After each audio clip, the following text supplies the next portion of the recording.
Hello everyone, Karnasa here, and welcome to Kerbal Gets Real 1969 Live! That was really excitable. So hello everyone, hello and welcome to the stream. And my stream chat has just crashed, brilliant. Oh wait, no, it's back. Great. So welcome to everyone in the chat already, welcome Hom Kui Ko, although he says, damn, I'll be asleep when you'll start. Okay, so I guess maybe you're not here. And hello, Space12, STK Space Program, Snake Cake, hello, Climber, August Lan, Joseph Marks, and Oliver Arrowwood, Zachary Bunker, Jim Kerman, hello everyone, and yeah, I think I'm getting Lorik Lucia, if I pronounced that right, I'm not sure if I did, Matrix 14, Matt, Jom, Rylfing. Hello everyone. I think that's everyone there at the moment. Deepak, the Loro. Yeah, I think that's everyone so far. Well, welcome to Kerbal Gets Real, the live stream. And I think what we're going to be doing today, well, let me have a look. Let me see and check and see if I've got anything on my Kerbal alarm clock that needs to be sorted. So, we've got the Titan orbiter and landing device. That's going to be doing a deep space maneuver in 55 days. We've got Hermes OX, that's going to be arriving at Mercury in 56 days, and then we've got a Mars transfer window. Now, I think what I want to do for that Mars transfer window is I do want to send a food parcel over for when we send crew over there. I think I've got something being built up at the moment. So yeah, D2 food parcels, that was Demeter 2, which is the second iteration of vehicle that I designed for that. That was the food parcel for that. What I think I am going to be doing for the vast majority of this stream, though, is I'm going to be redesigning Demeter. I'm going to be going in, and we're going to be trying to figure out a way to actually get humans to Mars. It's either going to be that, or it's either going to be Conglomerate 2, Electric Boogaloo. I think someone put that in the comments for the last video. I can't remember who it was, but yeah. Because obviously, in the last episode, Conglomerate went, well, it didn't go particularly well. So, yeah. It all kind of failed. The mitochondria module got yeeted across the surface of the moon, and that wasn't very good, so we couldn't keep our astronauts there. We had to perform a daring rescue mission to get those guys back. But it all worked out well in the end. They are still on the ECMS, so I think we might send another crew over. I know I've got a few people who have requested names for Kerbals, Oliver Arrowwood being one. And yeah, if anyone else wants a name, do put it in the chat, and I will try and get round to naming everyone after someone that wants a name in the series. Unfortunately, I have run out of Kerbals at the moment to name anyone after. However, I've got 5.5 million funds in the bank, so we can hire some more astronauts. But anyway, before we get this started, what I am going to do is we are going to go over to Discord, and I want to see who the winner of the outsourcing competition was. I'm fairly sure. I checked it not that long before actually starting the stream. And it was GOAT. And GOAT is still the winner. So GOAT has won. So that was Experimental Shells, Leptum Cosmonautics Industries Gateway Orbital Assets Transport, or GOAT. So very well done to Experimental Shells for winning that competition. And obviously I did the vote to see if we wanted the top two to fly. So we're also going to have Ash19256, the BKB Polyot RM. That is also going to see use in this series. So well done to those. And also thank you to Stonks and CJB407 for their submissions as well. And now what I'm going to say is I am going to create a couple of new roles on the server. And what they're going to be, I am going to create CSA engineers and CSA head engineer. And what we're going to do is, because Experimental Shells won that competition, well, congratulations, you are going to be the head engineer. And then everyone else that submitted a craft, so Ash19256, Stonks, and CJB407, you will all be awarded the role of CSA engineer. So yeah, so well done on all of those. Thank you for those submissions, and thank you to everyone who voted on that. And we are going to be doing another outsourcing contract. I did mention it in the last episode. What I want to do next is going to be community station. So I'm gonna set out some some parameters for modules for Community Station, which will be a low Earth orbit space station, hopefully this time in the plane of the moon. Hopefully it'll go a little bit better than Cause Light. Unfortunately, Cause Light didn't last a particularly large amount of time. So, yeah, hopefully it will have a bit of a longer life. But wow, there's been a lot of chat whilst I have been talking. So you think I'm happy today? I've just seen that STK space program. I think Karnasa is happy today. I mean, I am a little bit, I am kind of a little bit more awake maybe than I was in the last stream, but I'm in a bit of pain as well at the moment, unfortunately. So because I'm type 1 diabetic, I have just been to get my flu jab. So my entire left arm is dead at the moment because I've been hit with a flu jab. So that hurts a little bit, but no, I've had a lot of Diet Coke today, and I am very, very, very energized. Very, very energized. So yes. Anyway, so yeah, let's try and catch up with chat. I'm just going to read through this because obviously I didn't see that whilst I was on that little bit of a chat rant. But what I'm going to do is, obviously I say we are going to be designing some stuff, so I'm going to start going into the vehicle assembly building, and whilst it's loading, I'll have a look back. So that's smart, send supplies before you need them. Yes. It's going to be really difficult getting 3 years of supplies over to Mars as well as the crew. So I do want to, send some supplies over first. If you didn't vote for Cornucopia, you're subhuman and sub-hamster. Oh no, back with the hamster science. That's smart. No, I've seen that bit already. Yeet! From the creators of Congo Flipper. Yes. Hello, Scorpio. Welcome to the stream. Hello, P3XA, Pexa? How would you say that? P3XA or Pexa? I don't know. Richard Tang? Hello? Hello there? General Kenobi. I'll take a seat when they become available. So, once again, like I said, I just did say about naming Kerbals after people in the live stream chat and all of that. I did go back and check my stream chat last time I did it, and I went in and renamed Kerbals afterwards, so I will do that again. Anyway, I wouldn't say no for Kerbal. Cool. Goat is the ugliest of them all. Oh no, don't be mean.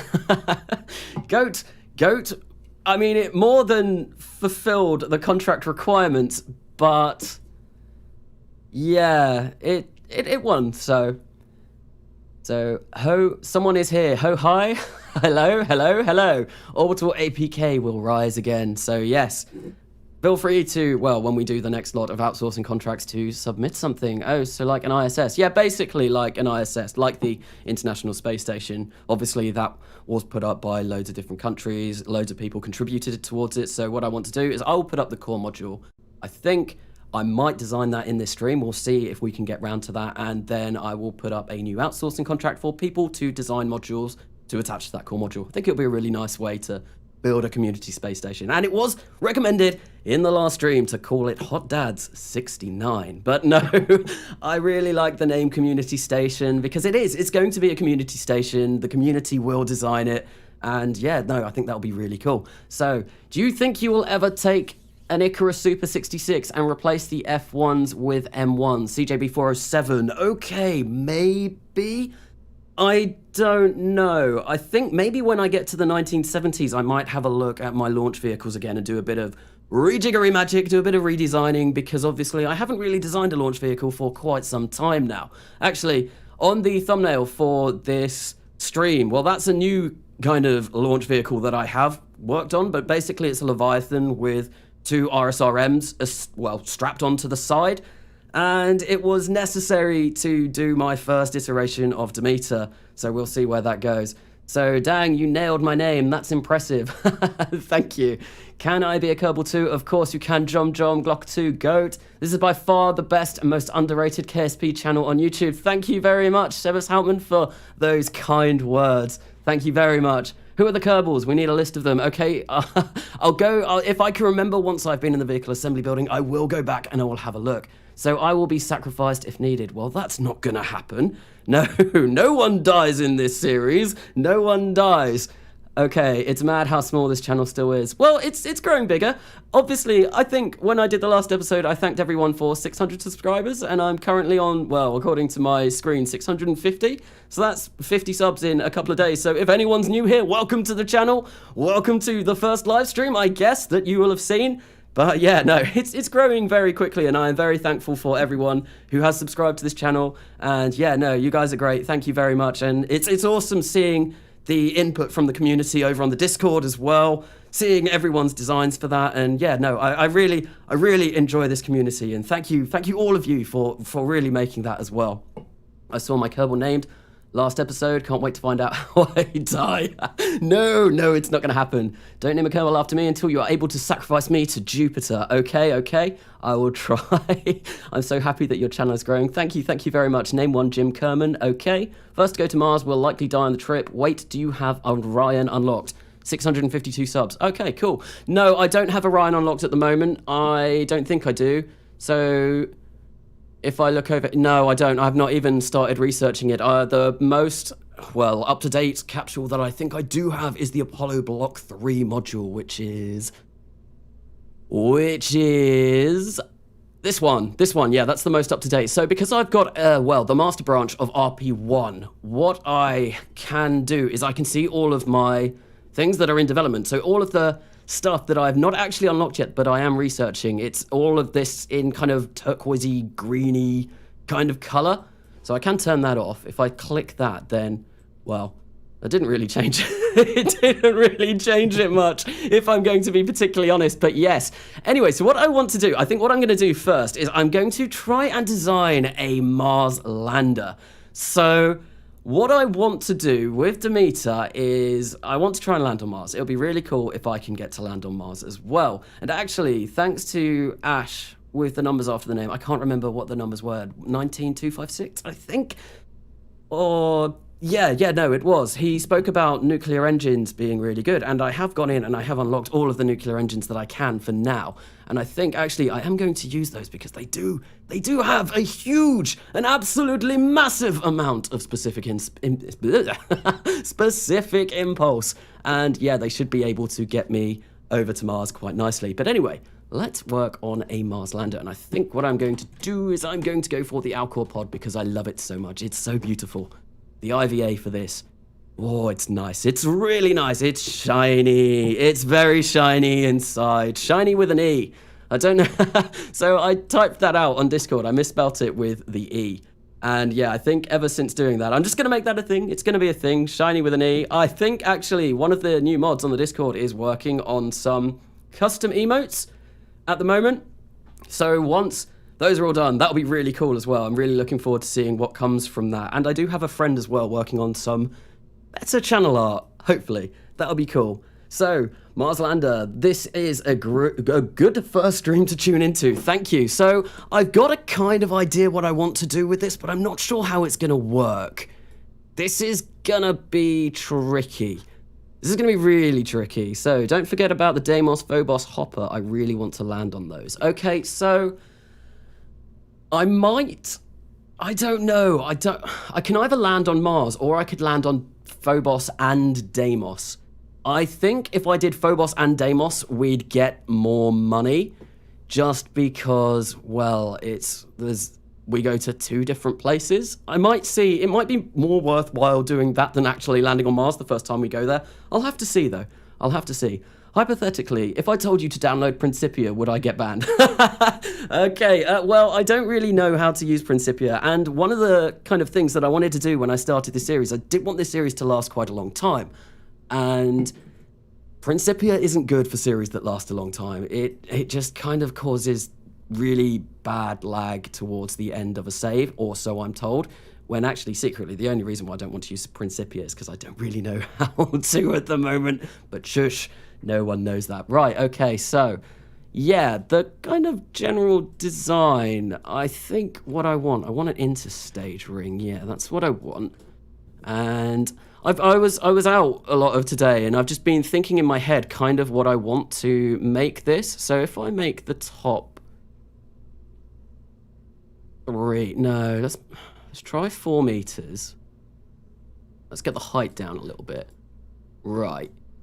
So, what I want is, I want a big old heat shield. This is the most unprepared I've come for a mission, so I think no. Oh, do I want to go with the Alcor? I'm not sure if I want to go to the Alcor. I want to be sacrificed to Saturn. Crewed Mars mission has to be multiple launches. Yes. So, well, I'm going to try. Originally, my idea was going to be to dock everything in Mars, but actually, I think it might be better if I dock everything in Earth and send something over like that. But let's have... Oh, God, right, so let's try and figure out what I need to do. Like I said, I've not really prepared myself particularly well for this. Usually, I would like to spend a bit of time in the vehicle assembly building trying to figure out a kind of craft that I want to use. No, I don't think this is going to work. I don't think this is going to work. Okay, right, let's try something different. Let's I've got to really think about this. This is going to be tricky. I think I might not use the Alcor. What to use? I think maybe a Mark II lander can. That's basically the Alcor, but doesn't look as nice. No, I don't think we're going to go for that. No, come on, game, work. Maybe one of these near-future spacecraft. Maybe one with a crew capacity of 2. So I do have RO and RP1 configs for these, and they are in my mod list, and it's Fluffy RO, and there is a link on the Discord to the GitHub for this. It's great. It gives you all of the near-future spacecraft. It's amazing. Conasa, ECMS, do be acting susto. Yes. Is it? What's the ECMS? The ECMS is the imposter. So I really do need to play Among Us. I really do need to play Among Us. And actually, well, I know my Discord have sent out a kind of request to play with me, and that would be really cool to do that at some point. I just need to find the time to do it. Right, so yeah, enough of that. Come on, let's figure out what we're going to be doing with this. So, where are we going? I kind of want to get away with using Hydrolox for this, because Hydrolox is obviously very light and gives you a very good specific impulse. However, Hydrolox boils off very quickly. Very quickly. So we're going to have to see. We're going to have to see what we can snap together. Oh, come on. This is terrible. Where are we? So if I got an RL10 and stuck it in the Lunex configuration, that will give us a deeply throttleable engine, which will be very nice. But like I said, boil off is something to consider. No, I don't want to put it that far up. Let's fill this up with liquid hydrogen and liquid oxygen. How much is that going to give us? That's 2,606, so that's actually not enough. I think you need about 4,500 for a Mars ascent. So yeah, that's definitely not enough. Oh, great. I really should have practiced, and I'm gonna need to set my MLI layers to 100, and I am gonna need to add radiators on here. By the way, you need at least 4,400 meters per second for ascent to low Mars orbit. Okay. So 4,400 meters per second. So this needs to be a lot bigger. This needs to be a lot bigger. It needs to be about that big. Now that looks really silly. Extending nozzle. So, gosh, I diddly dang darn love this series. Thank you, Aqua Laquitus? More boosters. Yes, we are going to need more boosters for this. But I think we're going to need... Oh, this is tricky. This is really tricky. Right, so I'm gonna have to try and think about this logically, I guess. So, no, that's not what I want. I think what I do want is we will want one of these on top, because we are going to need to connect this lander to the mothership. Right, so... Oh, no, I don't want it that... Oh, come on, I've got to... Conasa, there's a near-future pod that doesn't have those abort engine cutouts. Use that instead. Okay, let's have a look what we've got. Oh, is it the Proteus, this one? Proteus Command Pod. Does that... It's a little bit lighter. Still has 2 pilots on board. Yeah, no, we'll use this. Thank you for that comment. And right, let's put this back on. Okay, right. So maybe we should use some drop tanks. Drop tanks for the win. So let's get maybe 4 of these on, and how much burn time is that? 206 seconds. That's actually not too bad. Let's set it to Mars though, because we want to have a thrust to weight ratio of above 1. Because that would be nice. So it's 3.44 at the moment, so that's absolutely fine. Okay, cool. Now, what I think I will do is I'll get some procedural tank balloon. And, oh, that's looking a little bit funky. Let's get those on those radial decoupler for some episode. Also, landing on Olympus Mons could lower Delta V requirements for the lander. Yeah, but landing on Olympus Mons is, well, I want to use parachutes to land. And if we're going to be landing that high, then we're not going to be able to slow down in time. We will go smashing into the surface of that rather large mountain. The biggest mountain in the solar system, isn't it? I think. So let's get a fillet cylinder. We'll make these diameter of maybe 1.5. No, maybe 2. They look a bit odd. They look maybe get these down to 1 or 1.2. But ideally, there is something I do still want to try and do, and I'll see how feasible it is. Right, so let's fill these up. MLI layers, we need that to be... No, that's wrong. No, I want this to be... Where is it? The tank type. Tank type there, and then we can whack that up to 100. Because obviously we're going to Mars with this, so we want to try and mitigate boil-off as much as possible. Right, so liquid hydrogen, that's still only... Not very much. Actually, wait, do we need to run fuel lines into this? Let's try and run fuel lines into this. So if I grab that there, and grab that over there, and then we are going to do that. Right, so yeah, that's 5,500 meters per second of delta V. That's actually looking rather nice, because what I would quite like to do is use part of this engine for our... What's the word? I want to use part of this engine for our descent. That's the word. That wasn't even a tricky word. Remember to pack RCS fuel. Yes, no, I do need to actually attach some RCS onto this as well. So that'll be something that I want to do. But actually, my initial plan was to get an interstage ring like this. Whack that in there. And actually, what I'm going to do, we're going to get some structural. And because I want this to be a little bit away. So if we, oh, hello. We do that. No, come on. There we go. Oh, that's looking a lot better. That's kind of like where I want it to be, right? So top is 3 meters. We get the top to 4 meters. How wide is this? How wide is this? I don't know. Oh, that's way more. Although, I guess what we could do... Yeah, let's try this. So I want to put a heat shield down here. If we go for a 4 meter heat shield there. Right, let's make this... Okay, I've accidentally placed the heat shield on the RL-10 engine. That's not where I wanted that. Oh, I'm gonna have to make the height bigger. There we go. Oh wait. We've got it on the payload adapter, the interstage adapter. That's a good idea. Wait. Life support 2, no more dead Kerbals. Okay. Yes, we will remember life support. Do not worry. You could send a manned rover in advance and have the Kerbals do a targeted landing near it, or even just drive the rover remotely toward their landing site. That might be a good idea. We'll see. Von Braun Mars lander. Sea Dragon to Mars. So I don't have any of the Sea Dragon parts, unfortunately. I did have RSS Sea Dragon, but yeah, no, we've gotten rid of that now. Let's see. No. Let's not go with that. That looks rather silly, right? So let's go. Oh, that doesn't look particularly good either. And actually, what I do want to do is I want to make the base just a little bit smaller, maybe like that. Maybe like that. So what I want to happen is I want to try and slow ourselves down as much as possible with this heat shield. And I think what we are going to do is we're going to try and make the heat shield 5 meters. Yeah, that might be a bit better. Let's make the heat shield 5 meters. Obviously, this is going to be a little bit heavier, but hopefully it should be fine.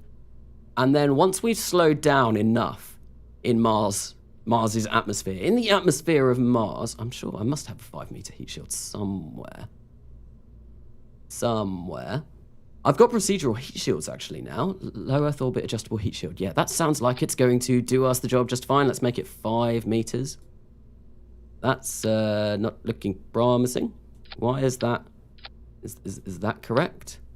That looks like it's a bit better. So what I want to do is I want to slow down in Mars' atmosphere as much as possible, then detach this heat shield and then use the engine for the last little bit of the landing whilst keeping these on. Then when we take off, these all kind of break off and then we go flying up towards the surface. So what I would quite like to have is the landing legs actually on these sections. So I've got Kerbal Foundries now, which is a really cool new mod that I have just picked up. So we are going to be using some of these. Let's see. No, I don't want those ones. Those aren't going to be what we're going to be going for. Maybe the folding hydraulic ones. No, that doesn't look... Yeah, except I think... Oh no, I can't place them at 45 degrees. That's going to be annoying. Maybe we'll go like that, maybe this will work. I don't know, I really don't know. Mars, ITV to Mars as next mission, 3rd try. ITV. You could probably make this into a 2-stage lander. Possibly? Cool, that's just gone down a lot. Okay, right, so... Right, no, I want that to go... Where's my Delta V gone? Why is my Delta V gone down dramatically?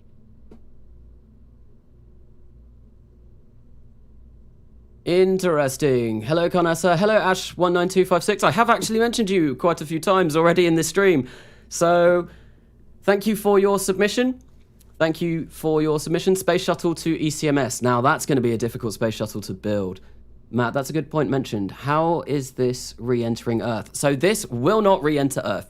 This is going to meet up with a mothership in Mars orbit, and then, which I've not designed yet. No, we are going to be getting to that. And then we are going to send that mothership back to Earth. So we will be designing that later on. But let's actually land this, name this. So I think this is now going to be Demeter 3, the iteration of Demeter. We've gone through quite a lot of these already. D3LV, so D3, that sounds like launch vehicle. So let's just call it D3 Lander. Yeah, that sounds a bit better. Let's save this up. And we are going, so I'm a bit confused as to why that's done that. Right, so...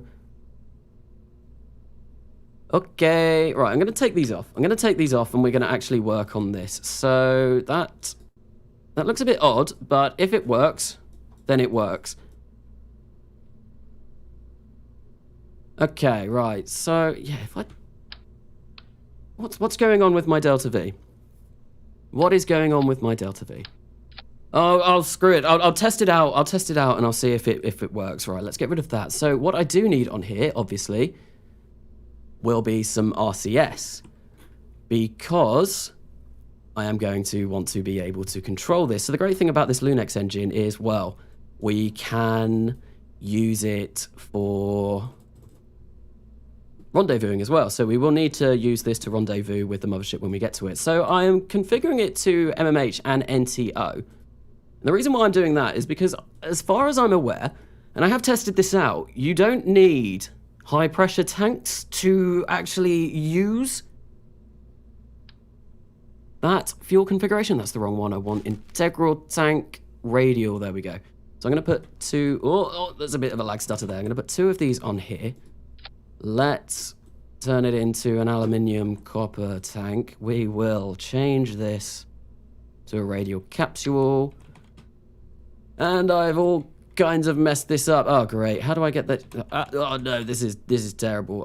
Oh, no, what's going on? What's going on? What's going on? Is that where is... Yeah, that's where I want it, right? So we do not want them this big either. I reckon probably even that small is going to be enough. So let's fill it up with MMH and NTO. Let's kind of offset it inside just a tad. So we won't need this for ullage when we actually leave Mars, because obviously we will be on Mars, so all of our fuel will be down here. It'll be fine to start this thing up. Right, so yeah, that should hopefully be enough. Then we've got the drop tanks, which will go... I think we want to fire that up first. We want to fire those up with that. Then we want to release the drop tanks, not the Kraken. No Kraken, please. No Kraken with this mission. So, Karnasa, notice me senpai even. Hello, Kerbal, welcome to the stream. And you saw, yeah, you have a Kerbal named after you now. ITV, but ITV is thicker. Next community build, Lunar Space Shuttle for the CMS. Now, that's going to be an interesting community build. So, this will be Unmanned Mars Orbiter. No, this is going to be a Mars manned lander. Ask the people to Mars. The BKB in the name for my submission is the I'm not sure if I'm going to be able to say that. Bolkvadzi Konstruktorskoi Bureau. Bolkvadzi Design Bureau. The RM is just resupply module. Watch Harvest 1 get to Mars, but then the lander fails to arrive, so they have to go back to Earth. Right, so no, the lander is going to be attached to the mothership. Also, sup, hello, an idiot Lagomorph. So you now have a Kerbal named after you, which actually went to Conglomerate. Yes. But anyway, let's carry on with this. Right, so what I am going to want, obviously, we are going to want some radiators. Some radiators on here, and I think what we will do is we will place them like this. Underneath the RCS, 4 of them. Yeah, that looks good. That looks promising. Let's activate all of them. And we are going to want to... I'm going to inset them ever so slightly. And what I'll do is I'll change this to a cryo tank so those fuel pipes aren't sticking through like that. There we go. There we go. Okay, so now what I want to do, and I think what I'm going to actually power this with will be fuel cells, because this is going to be liquid hydrogen and liquid oxygen, so we might as well use some fuel cells. I'm sure 4 will be enough. So it's consuming 1.605 per second. I am fairly sure. Let's configure these fuel cells. Let's change them to the shuttle alkaline fuel cell, because that is the best that we have got. And it's just a long process of going around and actually changing all of these, because they don't do it according to symmetry, which is really annoying. But there we go, shuttle alkaline fuel cell, and finally configure fuel cell, shuttle alkaline fuel cell. Cool. Now, we dump water. In fact, just one of these is enough, I think. That's cool. Okay. So nice. How are you guys? Nice. May have caught the Rona. Oh no, terrible. That's, yeah. That's not very good. That's not very good. I was feeling a little bit unwell earlier today, but no, I checked my temperature. I've actually got a thermometer right in front of me now. My temperature did go up to 37.9, which is borderline fever, but I think I should be all right. I feel all right. I just felt a little bit hot, actually. And I think the reason why I felt so hot, so in my house where I'm living at the moment, our central heating hasn't been working for the past few days, and it's been really cold in the UK because we're getting the backlash of all of the hurricanes at the moment, and it's been rather cold and wet and miserable, and basically standard UK weather. And it suddenly got hot today, and our boiler got fixed today, so we had all of the heaters on full blast in preparation for it to be really cold, and it's just been really hot. And I think because I've been sat in a hot house all day with the heating on, I got a little bit hot. But anyway, so what am I doing? What am I doing? I'm just chatting a bit of nonsense. So reuse Karnasa. I know you can. That's not good. Oh, reuse what? Reuse what? You know I can. Let's just colour these in whilst I'm trying to figure out what to do. I'm just stalling for time here. I have no idea what I'm doing. So I've never done a Mars mission before. I've never done a manned Mars mission before. So yeah, this is going to take me quite a lot of figuring out to do. This should all stay on this lander, which will be brilliant. And actually what I kind of want to do is I do want to inset that slightly, just because this should all be connected. Right, so we've got fuel cells for power, we've got radiators to try and avoid as much boil off as possible, we've got an engine to take us off, we've got RCS, it's configured correctly. I think that should be good, although actually no, we need food, water and oxygen. It'd be very bad if we didn't have any food, water and oxygen. I think this can fit 2 crew on. So actually, yeah, there we go, look, we've got a list of people that I have named here, so we have Jane Jones and Karen Richards, who aren't changing, nor is Albert Harper. We've got Phil, We've got John Watson. I didn't want to change John Watson because obviously John Watson, not Doctor Who.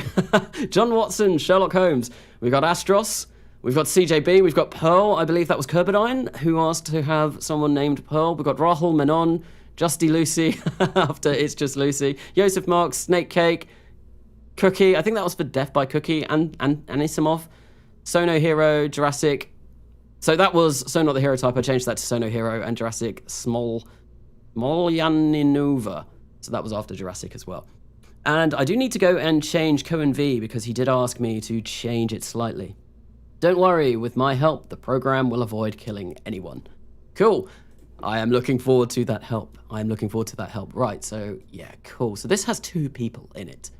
We're going to send 2 people down to the surface of Mars. Where is I am looking for the Kerbalism engine. Where is it? God, I've got so many engines now. There it is. Right, so yeah, let's just whack 4 of those on there, and we've got a vacuum scrubber in there, perfect, an N2 pressure controller, yeah, that's cool. Right, so what we want to do is we want to fill this up with food, water, and oxygen, but it doesn't look like I'm able to. That's a little bit concerning, so it looks like we're going to have to make some supply modules here. What I think I might do is I'll just whack a big old supply module in there. I think that will do us just fine. So we need a supply module or service module. That is the word I'm looking for. So we want a procedural tank service module. I only want 1 of these. If I create that like that, then we'll fill it up with food, water, and oxygen. Actually, no, let's make it what it should be first. So I'm going to go for fillet cylinder. Length is going to be quite small because I just want it to fill in this section here. And then we're not going to have a heat shield on this, so I can imagine this will kind of be an area that the astronauts can go in and actually grab all of this from in here. So it's not kind of too unrealistic. We're going to make this, I think, diameter of about 2.5 maybe, and we'll make the fillet like that, like that, maybe a bit bigger. That looks like it should do us just fine. I think we are going to color this in blue because for some reason I have been coloring all of my life support modules in blue. And we're going to change the side. Oh no, that's the wrong thing. Plain metal. Right, so sides blue, ends blue. And we're going to make it a bit shiny. Just a bit. Not too shiny, just a bit shiny because, yeah, shiny looks cool. Right, so, okay, there we go. Now we're just going to whack that dead center. And we'll raise that ever so slightly. And that's kind of hiding the fuel cells. That's a little bit annoying. Maybe we'll... Okay, well, that diameter looks like it's going all funny. I'll make the length go down just a tad. There we go. That looks like it's pretty much bang on where I want it to be. Change the angle snap so we can get this moved as small as possible. Newt. Hello, Yosef Marks. Hello, Cohen V. I'm Blue Dabbadeed. Oh, no. No, I'm not going to start singing that. I am not going to start singing that. So, actually, yeah, I was just talking about Cohen V. Saying that, yeah, no, I need to change your astronaut name from Cohen V. Richards to Cohen Force, I think. You didn't know Carnassa hates the environment, specifically penguins. Oh no, how dare you say that about me? I love penguins. Just look at the way they waddle. And actually, my brother-in-law? Yeah, that's the name. He loves penguins. He really likes penguins. And I don't know what I was going to say with that. I was going to say, I think maybe for Christmas we might be getting him something penguin related. I don't know. He really likes penguins. And my dad walks like a penguin, so I'm not adverse to penguins. Clean-shaven orcs. What about the orcs? Perfect pronunciation on my name, by the way. Well, you did tell me to... You did say it was pronounced like force, so...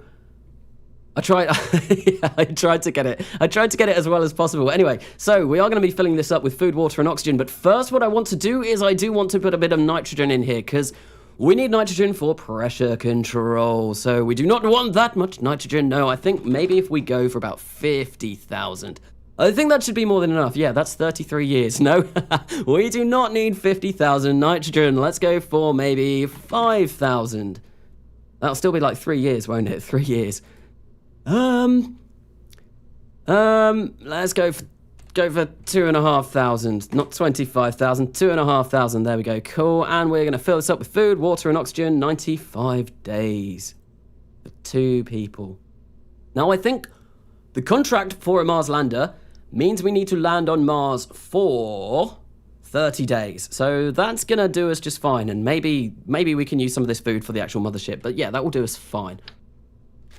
If it's a little bit too heavy for this to once again take us off, well, I will see what we can do about that. I will see what we can do about that. And what I'm actually going to do is... What I want to do is I want to grab this. Modular girder. I want to take this off, and I want to put this back on. Oh, okay, so the heat shield is actually connected to that. That wasn't good. So. That is going to weigh way too much. That's now only 3,500 meters per second of delta V in this. Okay, so we need to make this a little bit bigger.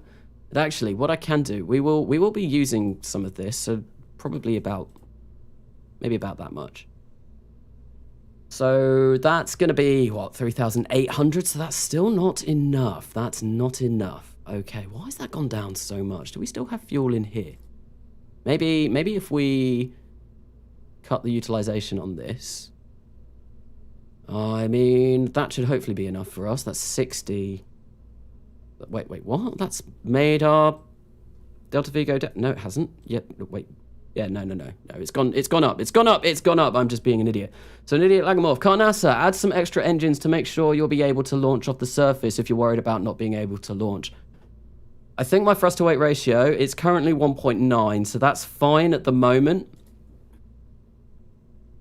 So that's 155 seconds. So that's 350 seconds of burn time. What is this rated at? 600 seconds. Okay, so that's all right. That's fine. What I might do is I might make this a little bit chunkier, a little bit wider, just so that we can try and squeeze as much delta V out of this as possible. So that's now 4,300. Let's make the drop tanks a little bit bigger. Maybe up the length. So that's now 4,500. Okay. We've still got a thrust to weight ratio of over 1. That's perfect. We don't want to be any higher. No. We don't want to be any lower than 1, so let's go 2.8 by 3. Okay, right, so that is going to be almost 5,000. How much does this thing weigh? It only weighs 12 tons. Okay, that's not too bad. I think I want a bit more than 5,000, though. That's 5,100. Okay, that should be good. Now, the only question about this is actually whether this lasts. Because... well, a big problem that we could run into is that the fuel will all boil off, and that would be terrible. But hopefully it will last with all of these radiators. I think...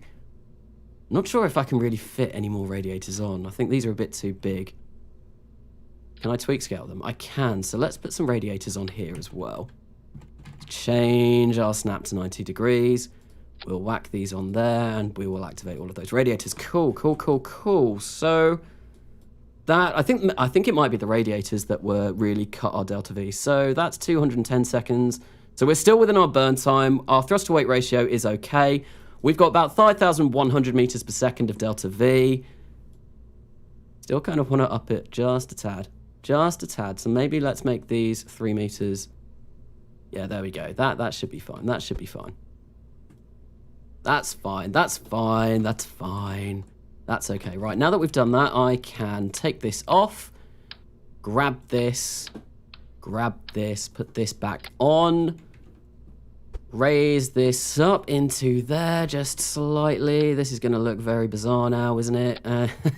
Yeah, it's looking a bit strange. I'm not going to lie, that is looking a little bit strange. But what we can do, maybe if I take these down to about here. Yeah, I think we'll take these down to about here. And then that should hopefully make it look just a little bit better. Just a little bit better. Okay, no, let me place it on, please. There we go. Yeah, that That looks a bit better to me. I'm a bit more happy with that. It's a bit of a shame that that heat shield isn't going in the right place, though. Maybe if we place it there. Yeah. That's cool, that's cool. Okay, but our landing legs seem to have disappeared. Are they, like, stuck in here somewhere? Hello? Legs? Legs? Oh, this is why you never skip leg day. Where are the legs? Where... Wait, is that a leg? That is a leg! I found the KF folding hydraulic leg. Brilliant. There we go. Right, I kind of want these not there, but it's going to be... I suppose I can... Yeah, let's place them there. Toggle gear deployment. That looks okay to me. I've got no idea if this is going to work, by the way. We're just going to have to see when we get to it. So the heliocentric globe model has been debunked. What's poppin', guys? Hey, so not the hero type? Welcome to the stream. I can't find my legs. No, I can't find my legs. I found them. It's all right. It's all right. We have got them. Looking like the wardrobe from Beauty and the Beast.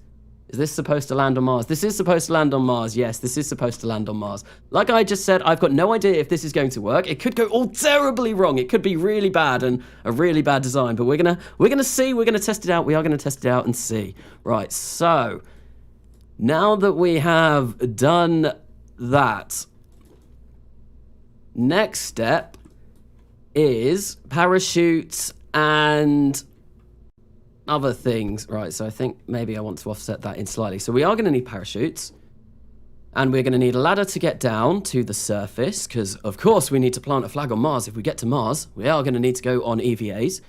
What I'm going to do is I'm going to put the sample rate of this up. Apparently I can't do that. That's a bit annoying. At least not that I can see. Oh well, oh well. Right, so that means we're not going to be able to take any samples from the surface of Mars. That's annoying. It can all go terribly wrong. What about the ladders? So ideally for the ladders, I'm going to kind of move them down here. Hopefully that should work. We'll see. Let's go into utility. That's what we will do now. We'll make some ladders so that we can actually move around this thing. So, oh, that's not looking like it's going to be very good. Maybe if I change this to this. Yeah, there we go. That's a bit better. I just want one, please. Just one, please, and thank you. Right, so if we... Right, I'm going to get rid of that. We'll get that there. Oh, where did I just place that long... There it is. There we go. And if we kind of place this like this, have it going down here. This is going to look ugly as anything, but if it works, and then we're going to come down here, like that, and then we're going to get one of these extending ladders, and then we'll place that there. And then hopefully with that, nope, that's the wrong way. That's the wrong way. Oh, I'm just going to put it back and try again. That didn't go very well. That did not go according to plan. Is that the right way? That looks like it's the right way. Right, so yeah, there we go. Our ladder comes to down to there. Let's do this. And I think, I'm fairly sure, if we toggle the gears... Yeah. They'll be able to reach down from there. Cool. So, do you know that you have to use engine to land on Mars? So, yes, no, I do know that I have to use an engine. So, what we are going to be doing is we are going to be getting rid of this heat shield, and we are going to use that RL-10 to perform a little bit of the final burn. I think it should work. I'm hoping it should work anyway. And what I want to do, I want to make sure that the fairings don't go when we detach this. So interstage ring. So no, I don't think they will. Okay, so we can just decouple the fairing, which should get rid of this heat shield, and then we can fire up the engine. So fire up the engine like that. Should do us. I think anyway. I'm hoping. Right, so now that we've done that, what we are going to need... Parachutes. Parachutes are going to be vitally important to land at Mars. So what do we weigh? We weigh 17 tons. Wait, can I Yeah, no, I don't think we're going to be getting any less than 17 tons. Oh, you know what I also do need? I need some avionics. I do need some avionics, because we're not going to have any at the moment. Right, so let's get ourselves a set of 4 parachutes there, and we'll get ourselves a set of 4 parachutes there. Right, so no, let's make those go down just a tad, because at the moment we don't want to get in the way of this ladder coming down. Right, so now that we've done that, so we weigh 18 tons. This is quite heavy. It's quite heavy. So what we want to do, I think I'm going to make that the next size. We want to land on Mars. I think we're going to keep the material as nylon. And this is going to be our main parachute. And I think maybe we are pre-deployment altitude 5,000 and 1,000 kind of sound good to me. Want to touchdown speed, I think maybe we'll go for like 12, and then obviously we'll use the engine for a last little bit. Maybe we could do 15. Try 15. Then I am going to input the craft mass. So it's 18 tons, 18.2 tons. That's 4 and a little bit, 4.5. Yeah, each parachute's going to need to be able to drop 4.5 tons. So if I go for 5 tons just to be safe, I don't think this is going to work, but we're going to see. Yes, no, it's way too heavy, way too heavy. Okay, right, let's try and get a touchdown speed of 20. Still way too heavy. Oh God, how much is it going to be? What about 50? 50, oh yeah, 50 is more than fine. Let's try and go for 30. Then we're going to have to bleed off. Yep, 30 will work. 30 will work. Okay, that's cool. Right, so let's try and place these somewhere that actually makes a bit of sense, because at the moment they're kind of just in the middle. There we go. They're looking a bit more central now, but I am going to have to go in and I'm going to have to change that again, because I think using the offset tool will change that. So mass to use 5 tons, 1 to touchdown speed 30 meters per second, deployment altitude at 1,000. Apply symmetry to all counterparts. I'm just going to do that twice just because I want it to work properly. So, who's up for us putting a logo on the first rocket going to Mars? So, yeah, you can do that if you want. Carnassel, what's the landing strategy for this lander? So, what I'm going to be doing, so the landing strategy, we are going to be trying to use Mars's atmosphere as much to slow us down, which is why it's quite wide here. I'm not sure if that's going to be enough, though. And then once we've slowed down a little bit, well, we'll detach this heat shield. There is an RL10 Lunex configuration engine in there, which we will ignite and then hopefully slow us down to actually land. I'm hoping that's going to be the case anyway. I might have to reconfigure it. I might have to put grid fins or air brakes on this to try and slow it down a bit better, but we'll see. Right, so now we want our drogue chutes. So we're going to Mars once again. We're going to make them drogue, and I'm going to go for next size once again, and we are going to drogue wanted speed at altitude. What altitude? Target altitude. So let's go for about 1,500. Switch to... Okay, right. Input craft mass. That's what I want. So mass to use. Once again, it'll be about 6... I'll go 5 tons. 5 tons. 5 tons, and I want our speed to be maybe like 150 meters per second at an altitude of 1,500. No, we'll go for 2,000. We'll go to 2,000. Deployment altitude, let's go for 3,000. No, not 0. 3,000, and our pre-deployment altitude. I think what we will do, I think we're going to go for 7,500, not 75,000. And yeah, let's try and apply that. Okay, so we want to change these to Kevlar. I think we're going to need Kevlar parachutes for this. Total part mass. Okay, so let's try and get this down then.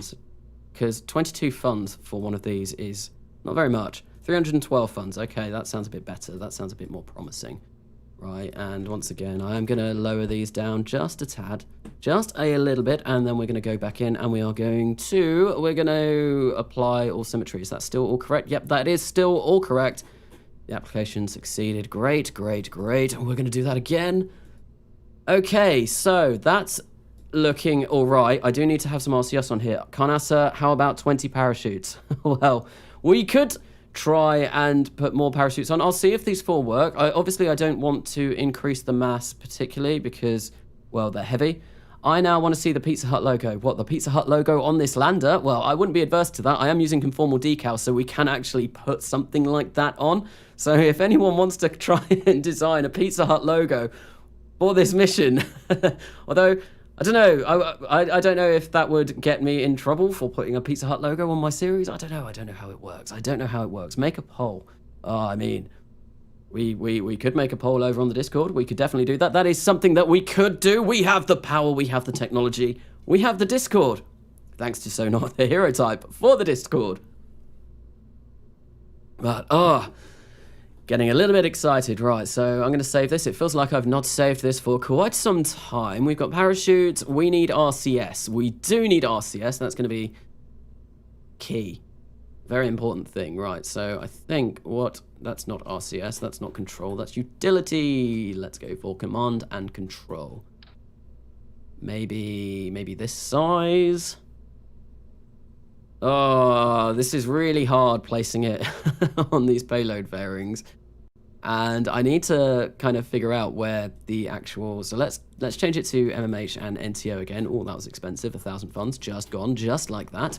And now I need to figure out where I'm actually going to place the RCS tanks. And ideally, once again, I would quite like them to be on the payload fairing so we don't have to carry that back up with us. So let's go for a radial tank integral. Maybe we will place 4 of those just here. We will open recoloring GUI. I think I'll turn these a lovely shade of orange, and we need that to that. MMH NTO. Okay. And I don't think they need to be that big. So let's maybe go for 0.9.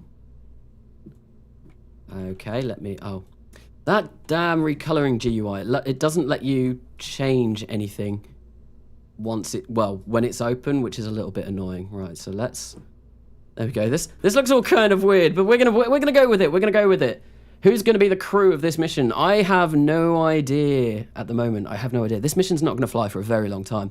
It's legal to do so as long as you make it clear that you aren't sponsored by Pizza Hut and make it clear that you're using the logo for satire and parody. Okay, cool. So yeah, no, maybe we could have a Pizza Hut logo on here. That'd be kind of cool. Right, so that's pretty much us all done. The only thing that is missing that I feel like I'm a little bit of an idiot for missing is avionics. Avionics. I should have done that at the start, really, but oh well. Right, so let's get some avionics on this thing.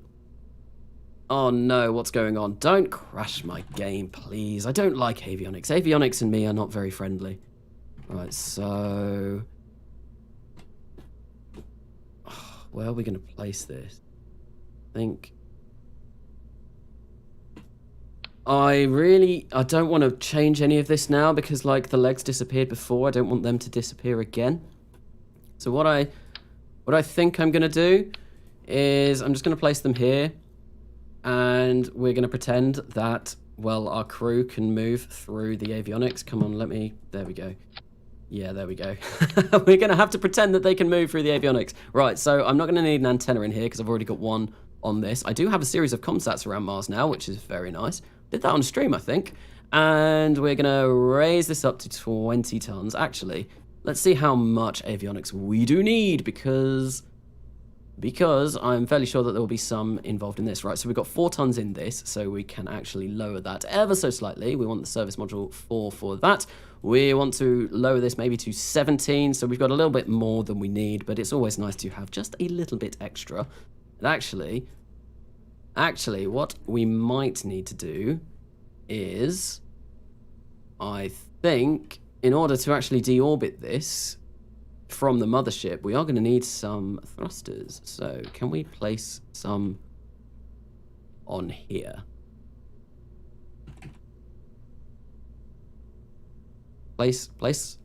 Yeah, I think what we'll do is we'll place 4 thrusters over here like this. We'll get them down like that. And then we'll just... Oh, no. Selected the wrong thing. Okay, I'm going to start that all over again. We're going to place 4 like that. We're going to change them to MMH and NTO because that's currently what we've got in those tanks up there. We're going to do a little bit of rotating magic. We're going to turn them around like this. Then we're just going to kind of offset them slightly like that. Yeah. Maybe let's raise kind of like that. Yeah, they kind of stick out just a tad. Let's go for that. But I mean, oh no, I'm not going to get it perfectly in without it being, yeah, I think that will do. Right, so that avionics is going to change. I am going to offset that in, and 20.3 tons. Avionics, 21 tons. Okay.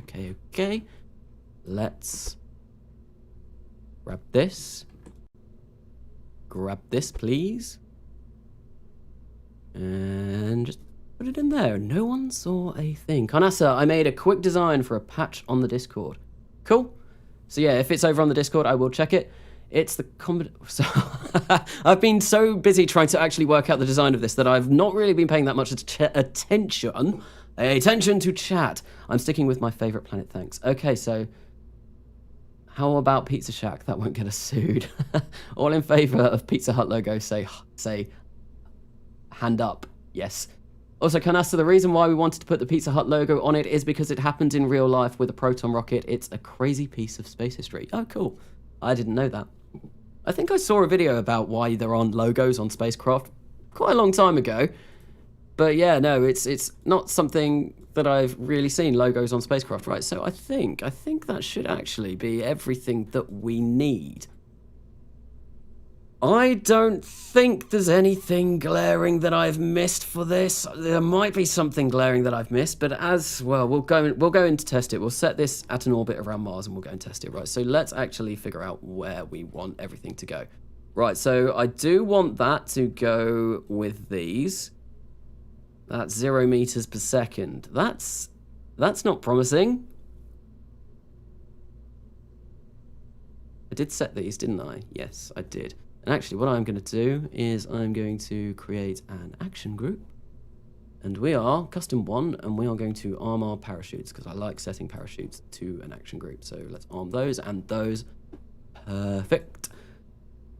I'm a bit concerned that that says 0 meters per second. Right, I've got to figure out what I want to do. So I want these to fire. Yes, those to go, and then we're going to deorbit ourselves. Then I want that to go, but at the same time, I want this engine to go. And no, I don't want those yet. And then when I take off, what I want to do is I want to decouple those bearings, so we get rid of all of this, and then we're just left with the bit in the middle. Then at the same time, we are going to start up those RCS thrusters. I'm just going to place those at the top because I'm going to arm them manually, so we don't need to worry about that. And then, yeah, that should be the staging correct. I think that's how I want it to work. So, yes. I think so. I think that should be us done. So, cool. Let's save this up, and let's go and test this thing around Mars. And because it's Mars, I can guarantee that this isn't going to work because I usually have to do a lot of testing for Mars vehicles. So, let's set our altitude to about 140,000. 14,000 is way too low. 140,000. We've got avionics, we've got everything, we've got power. Yep. We've got life support. Yep, let's do this. Woo! Oh, building this. Building this is going to be hard. This is going to take a lot. And this is just the lander. We've got to figure out how we're going to get this over to Mars. We've got to figure out how we're going to get the actual crew over to Mars. That's going to be interesting. This is going to be a lot of designing, And if this gets a little bit all too much this stream, what I might do is I might actually work on Conglomerate 2, Electric Boogaloo, because, yeah, this might take a lot of head scratching to get right, and if it gets to the point where I'm kind of getting a bit frustrated. I will try and either work on Community Station, the core, which shouldn't be too difficult. Shouldn't be too difficult at all. And Conglomerate 2. And ideally, I think what I want to do for Conglomerate 2 is to do an all-in-one. Rather than sending loads of different modules down, I want to do it all in one, and then that way I hopefully won't suffer the wrath of the Kraken as much. Do you have Chronal Vessel Viewer? I do have Chronal Vessel Viewer. And for my...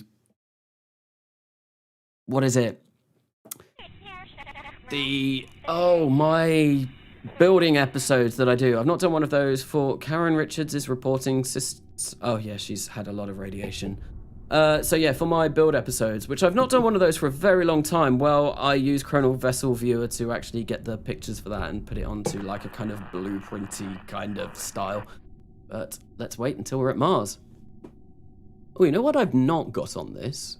Insufficient... Oh, there we go. There we go. Avionics unlocking controls.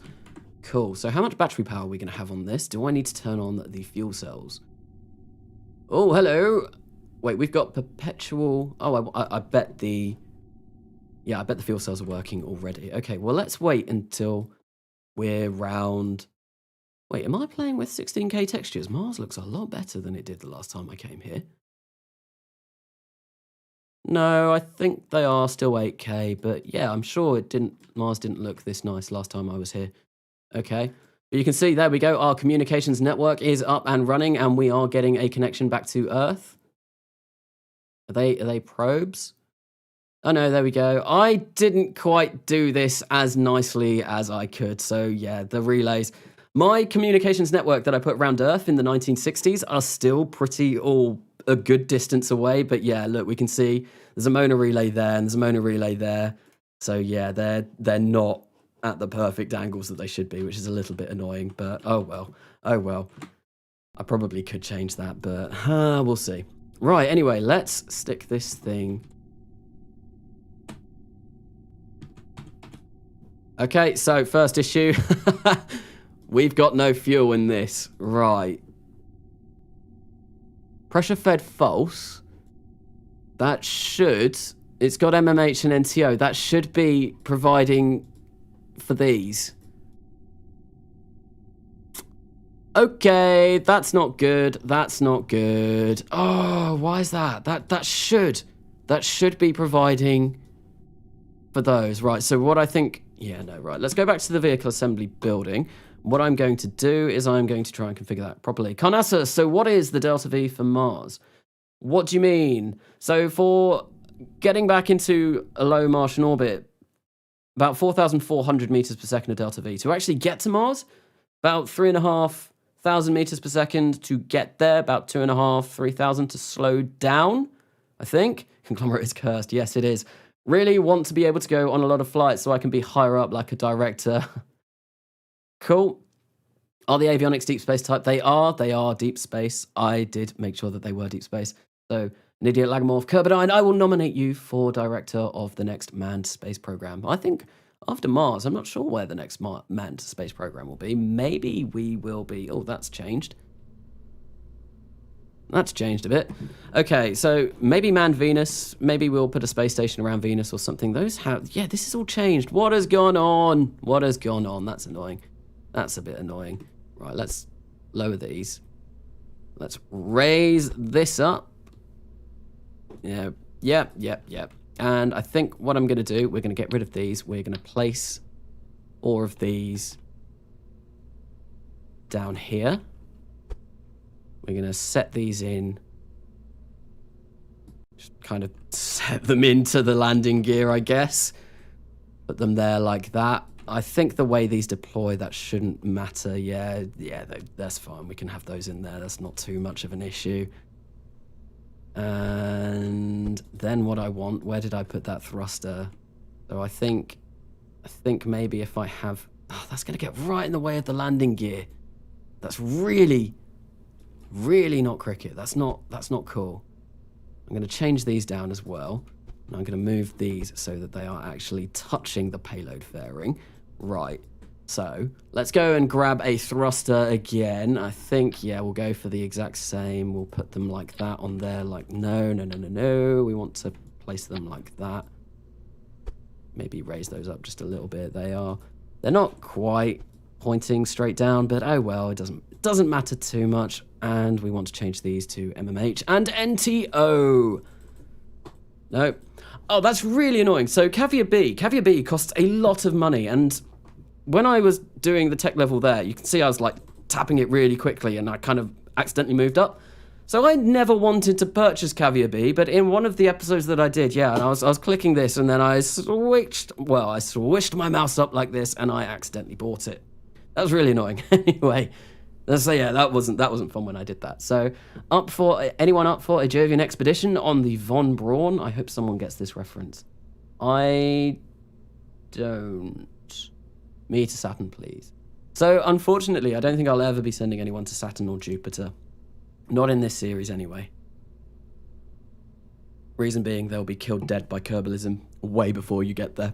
So it's actually been really hard figuring out how to get enough shielding over to Mars, which is obviously a lot closer. But we'll see. Right, okay. So where am I going to put these RCS control thrusters? This is one of life's greatest mysteries. Oh, where do I put them? Where do they go? Where will they go? You know what? Oh, that's not a good angle. Let's set it. Nope.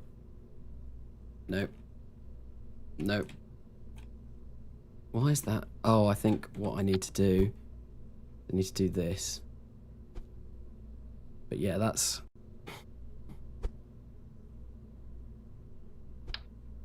go away. I don't want you. I want these. This is tricky. This is tricky. Maybe I go for thrusters like this. Yeah. Why is that still 0 meters per second? I don't understand. They are assigned to the... Let's see. 210 meters per second. It's going to take 8 minutes. Oh, that's not looking good. I think I might upgrade those. To the bigger boys. These ones, these will be better. So, yeah. I mean, 10 minutes isn't actually too bad. Right, let's change this to MMH NTO again. Once again, spending a fair whack of money to actually buy these. Let's put them in. And I think I'll change the utilization up to 95. And there we go. And how much delta V do we get for that? 263 meters per second, which is more than enough to do Orbitus. Yeah, that'll be fine. Especially if we're at 140 kilometers, we won't need anywhere near that much. Right, so we're going to put some RCS thrusters on. And yeah, this is really difficult. I'm not entirely sure where I am going to place these on. This is... I need them, though. I definitely need them.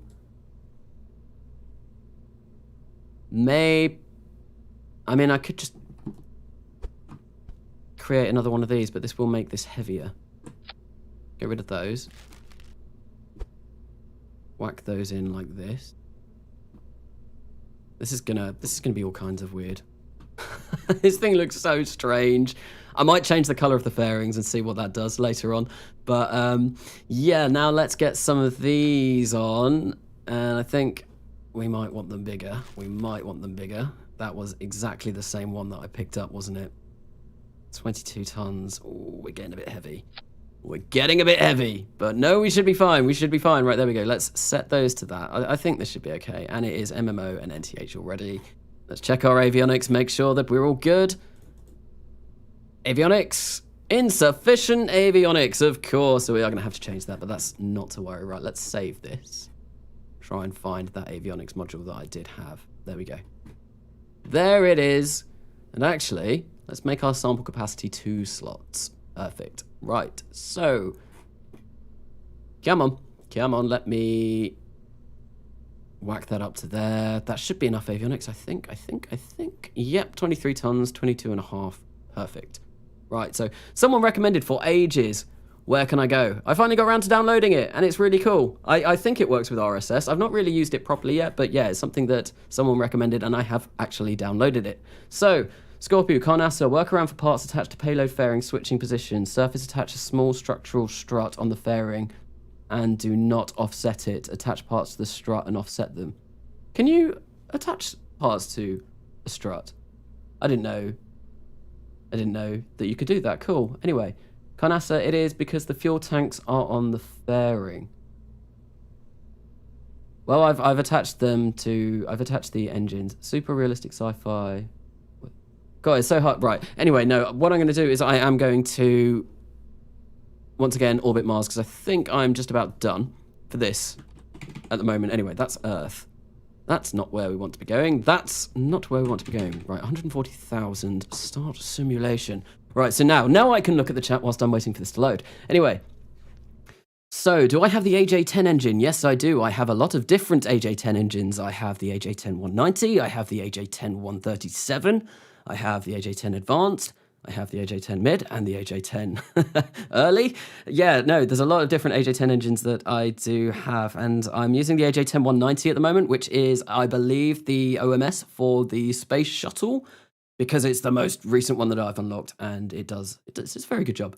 So I meant to say, so finally you downloaded it. Oh, was it you, Cohen V, that told me to download it? Because yeah, no, I did. I went through, and there were a few mods that were recommended to me, and I'm fairly sure that I have downloaded most of them that were recommended now. I know Felix U told me to download a plugin for Ascent Guidance, which I do have. I did mention it briefly in the last video.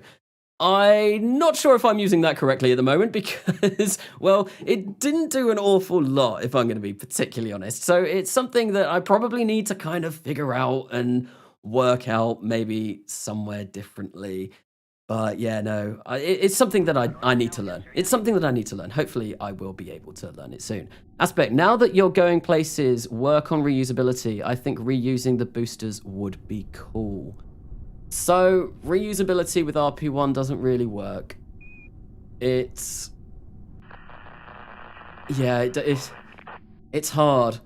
I am thinking, well, I've been thinking about what I'm going to be doing for my next series a bit over the last week, and that might be something that I see in my next series that I do. I'm not going to say any more than that. There is an idea that I've got that I do want to do.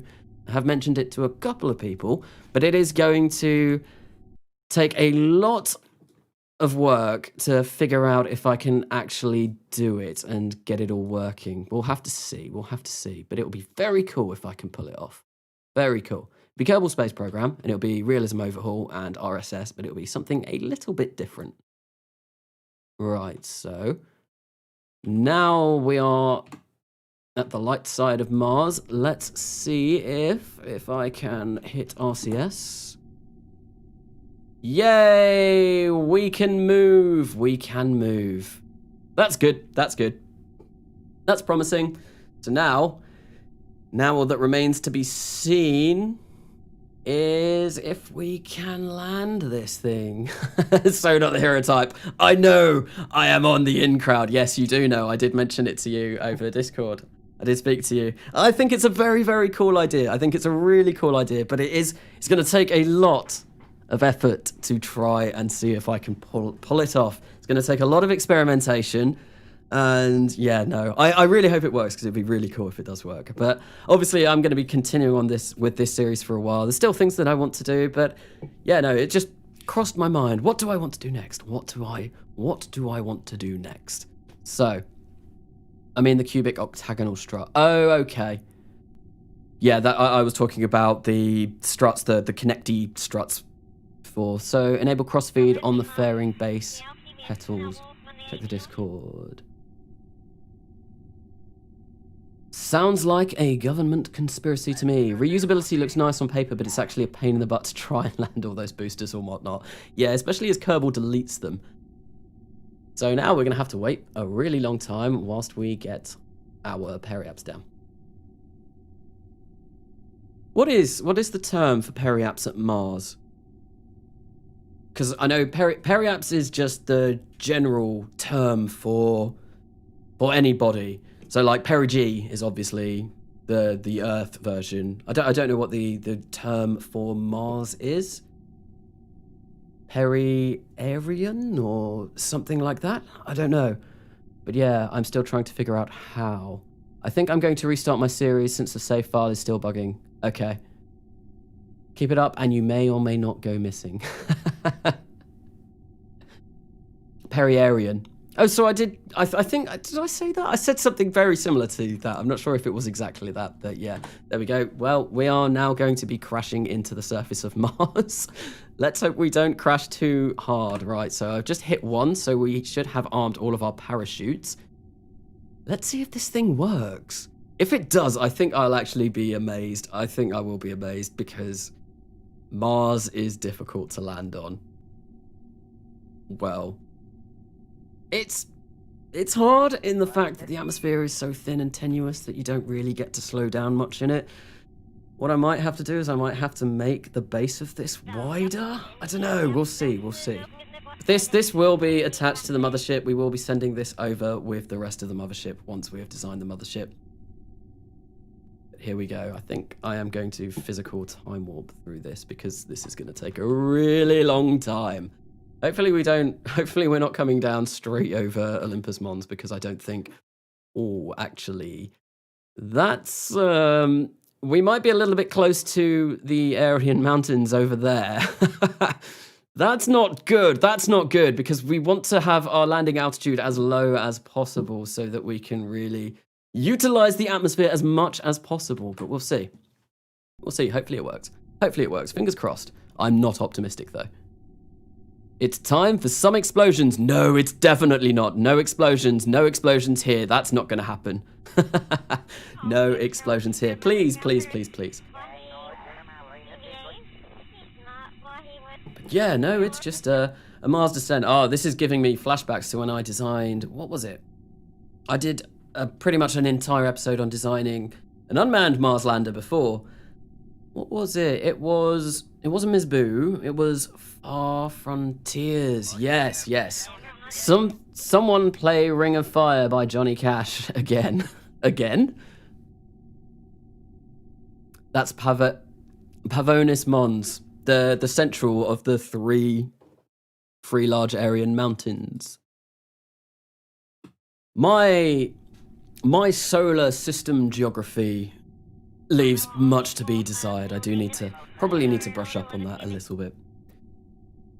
Hey Matthew Ringo, welcome to the stream. Now that I'm not designing anything, I can actually check chat a little bit more. It was when I was designing this, obviously I was in full focus mode. My brain was working at a little bit more capacity than it's usually used to, which is probably not a particularly large amount anyway. But yeah, no, I can actually pay attention to the stream now. Make a compilation of all of your failures. I'm not actually recording this at the moment.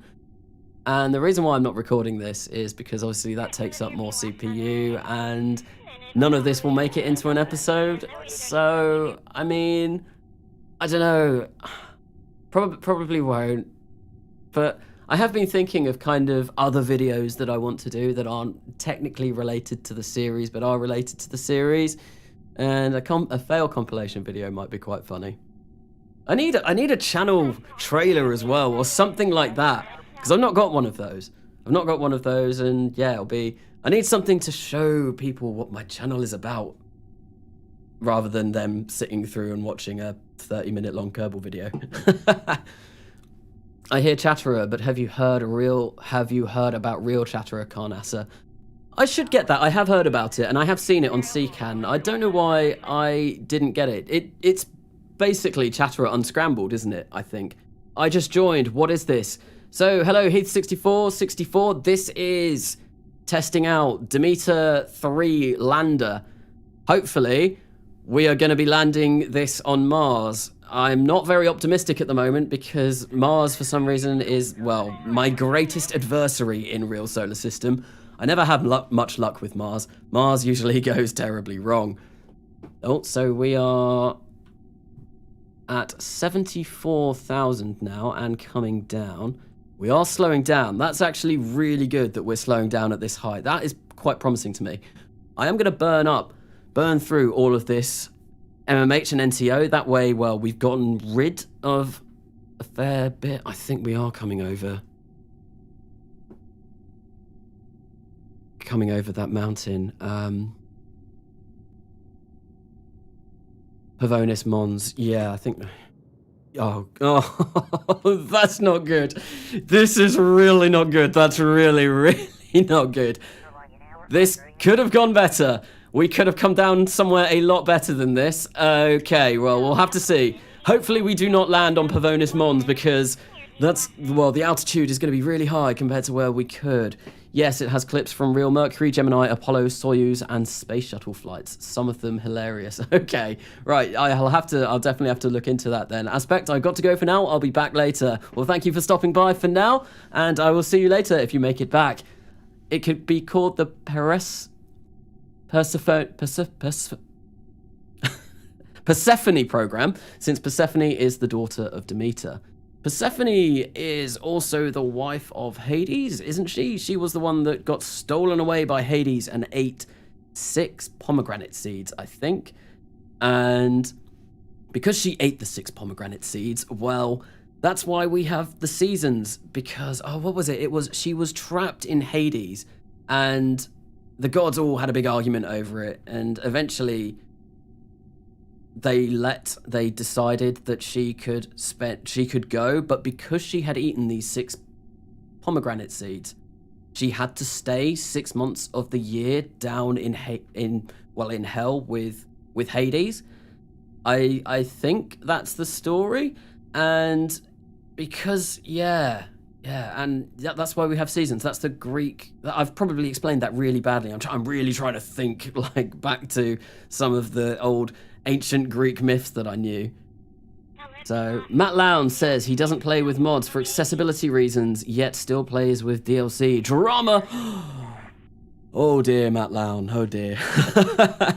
I like Matt Lowndes' YouTube channel. I do like Matt Lowndes, and yeah, he's very good at SSTOs, and that's something that I've never been very good at all. In fact, I've never designed an SSTO that works. It's just something that I've not done. I've never done it. And I mean, when I did my realism overhaul install video, I did try and build an SSTO when I still had stock KSP. I don't really have stock KSP much anymore. And yeah, I tried to design one, and it didn't go. It didn't go well. It really didn't go well. So Zachary Bunker. Okay, so that's So Not the Hero Type talking about Let's Plays without mods or DLC. So yes, So Not the Hero Type does have a YouTube channel. He has started an RP1 career, and I would recommend you go checking it out if you haven't already. Dude, I'm going to make a how-to SSTO in stock for you. Thank you. Yeah, I'm not very good. I'm not very good with SSTOs. I think I've never seen a channel like yours with such a crazy quality to popularity ratio. Well, thank you. I do try. Obviously, my channel's not very old. I've been doing YouTube since May. Started off doing a RimWorld series, which didn't really go anywhere, and then I started Kerbal Gets Real, which is where my popularity has come from. And yeah, I guess it's just more people were interested in Kerbal, and I like to think I'm okay at Realism Overhaul. I'm probably not the best out there. Like, we've got Scorpio in the chat. He has been in chat. Oh, there we go. He has just made a comment. Yeah, Scorpio is very good at Realism Overhaul. He's got a YouTube channel as well. Go check it out. He's done some very, very cool missions. And SSTOs are easy. Heck, Saturn V first stage could be one if you didn't have anything on top making an SSTO that can return from space. That's the problem. Yes, no, that is exactly the problem. I have done an SSTO in stock before where I can, well, yeah, the first stage gets me into orbit in Kerbal Space Program, but it's getting back down safely is the hard part. Oh, that mountain, Pavonis Mons, is looking rather large over there in the distance. We have slowed down quite dramatically, though. We're still coming down quite quickly. I think this might actually work if we came down somewhere that wasn't a giant mountain. Because I think it could work. We are really slowing down. This kind of looks promising. We've got Kevlar drogue chutes The main issue that we're going to have here is the G-forces that Jane Jones and Karen Richards are going to sustain when we slow down from about 2,300 meters per second to around... Yeah, I think what I can do is I can well, mess around with real shoot to make it a little bit better. Like, I can make the parachutes open a little bit slower, we'll see, but we are now coming to the point. So it's 7,500 meters per second, 7,500 meters where the parachute should go. There we go, there they've gone, and the parachute snapped. That's not good. And obviously we lost consciousness with Karen Richards. Yeah, no. This isn't gonna work. This will not work. They will go because they're made out of silk or nylon. Yeah, no, we have landed very high up. That's not going to work, especially on that. You know what I'm going to do? I'm going to restart the simulation. I've got high hopes that maybe if we land somewhere with a little bit lower altitude, we might be able to make this work. I'll see.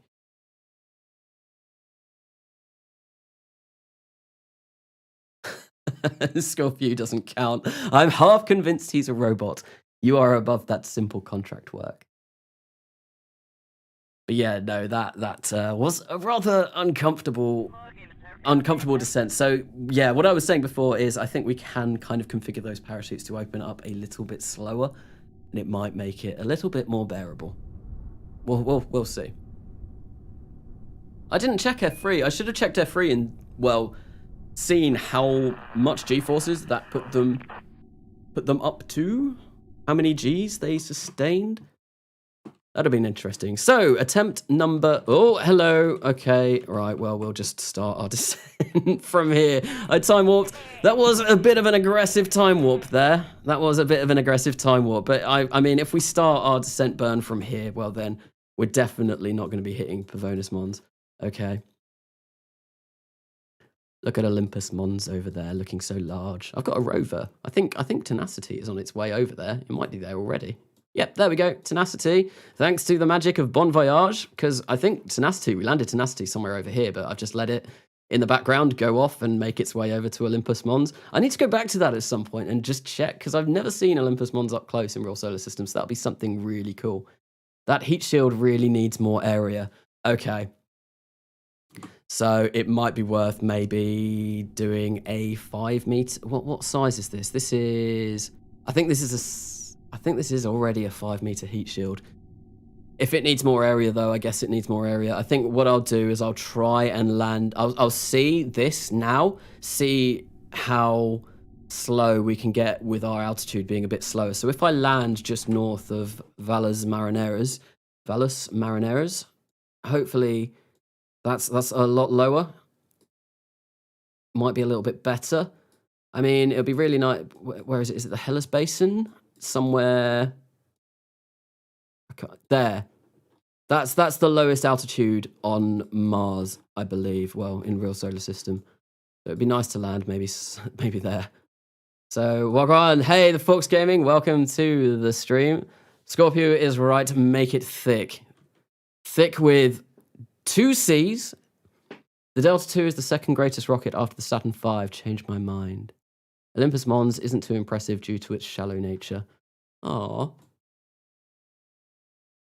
But look at it. It sticks out. It sticks out like a massive spot on Mars, just waiting to be popped. Ugh, gross. Right. So let's start our burn. Yeah, I think I'm probably gonna have to actually make that bottom 5 meters. No, not 5 meters. It's already 5 meters. I think what we're going to have to do is we're going to have to make that a little bit bigger than the 5 meters that it is already. And that's going to be a real shame because I'm going to have to go in and I'm going to have to change absolutely everything that I've placed on those payload fairings. Woohoo! So yeah, that's not good. That's going to be fun. That's going to be fun. I'm going to have to reconfigure, remove all of that and kind of just change it around a little bit. But we'll see. We will see what we have to do when we get to it. I'm really hoping that this should be fine, but I don't, yeah. I think what I need to do, I definitely need to change, there we go. I need to change the parachute so they open up a little bit slower, because that is neck-breaking speeds, and well, Jane Jones and Karen Richards do quite like being alive, so we don't want to snap their necks when they're descending into the Martian atmosphere. No, that would be bad. So, now the spot is on Jupiter, the great red spot? No. The storm. It's great red spot? God, my space knowledge is not very good today. Not very good today. Yeah, it's the giant red spot, isn't it? The massive storm on Jupiter. Land in Hebe's Chasma. That is almost 10 kilometers deep.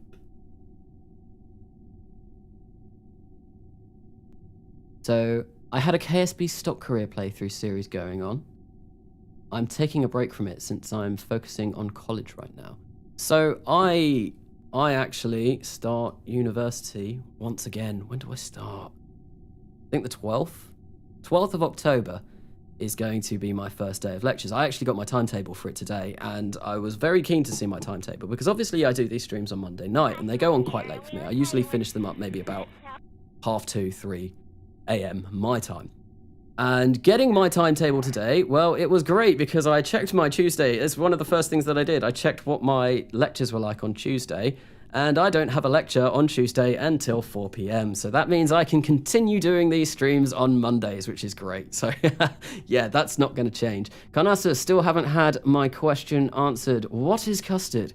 Okay, right. So yeah, I left the comment on Beardy Penguins series, and someone came along to me and was like, "You uncultured swine." I was like, "No, I didn't mean offense. I was talking to So Not the Hero Type about it, and he wasn't really sure what custard was, and that's the only American that I've spoken to about custard." So obviously I made a big assumption, and yeah, so custard, it's just kind of like a yellow creamy sauce. It's really hard to describe, that goes on desserts.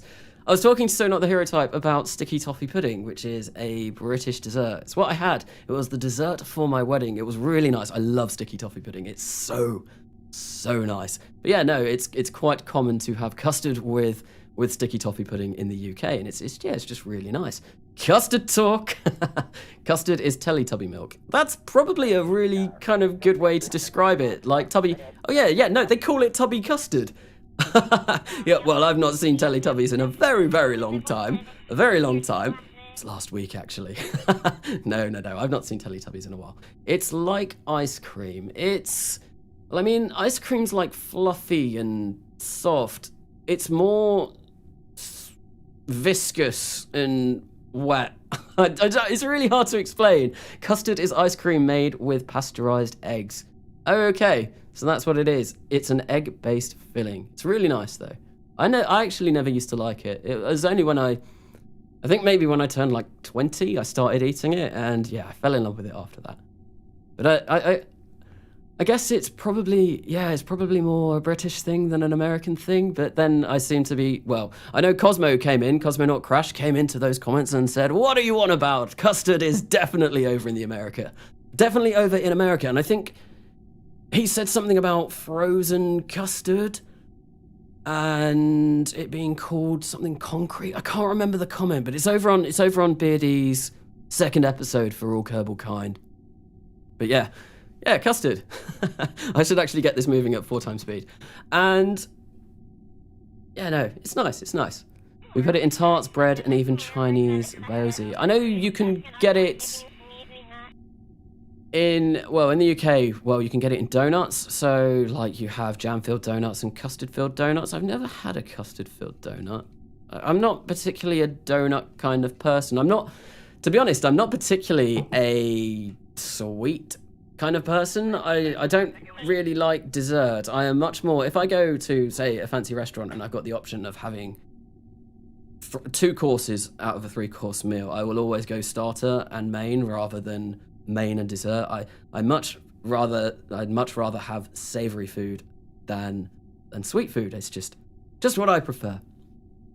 I know my launch vehicle's much better than my desserts. Well, you could probably say the same with me. It's far more viscous, especially when you try and disturb it. Oh, you could have said it's far more vicious, especially when you try and disturb it, and it'd be like, yeah, Custard attacks. The attack of custard. Right, I'm going to start burning these engines again, just to try and slow ourselves down a bit. I think they should be burning. Yeah, they are. It's just because I'm in physical time warp, so we can't really see. I think I have hit 1 to arm all the parachutes. Yep, all of the parachutes are armed. There we go. We are going over the mountain now. We're not going to be smashing into the surface of it. That's brilliant, because we don't want to be doing that. That would be terrible. Breakfast and sweets are life. I mean, I do like breakfast.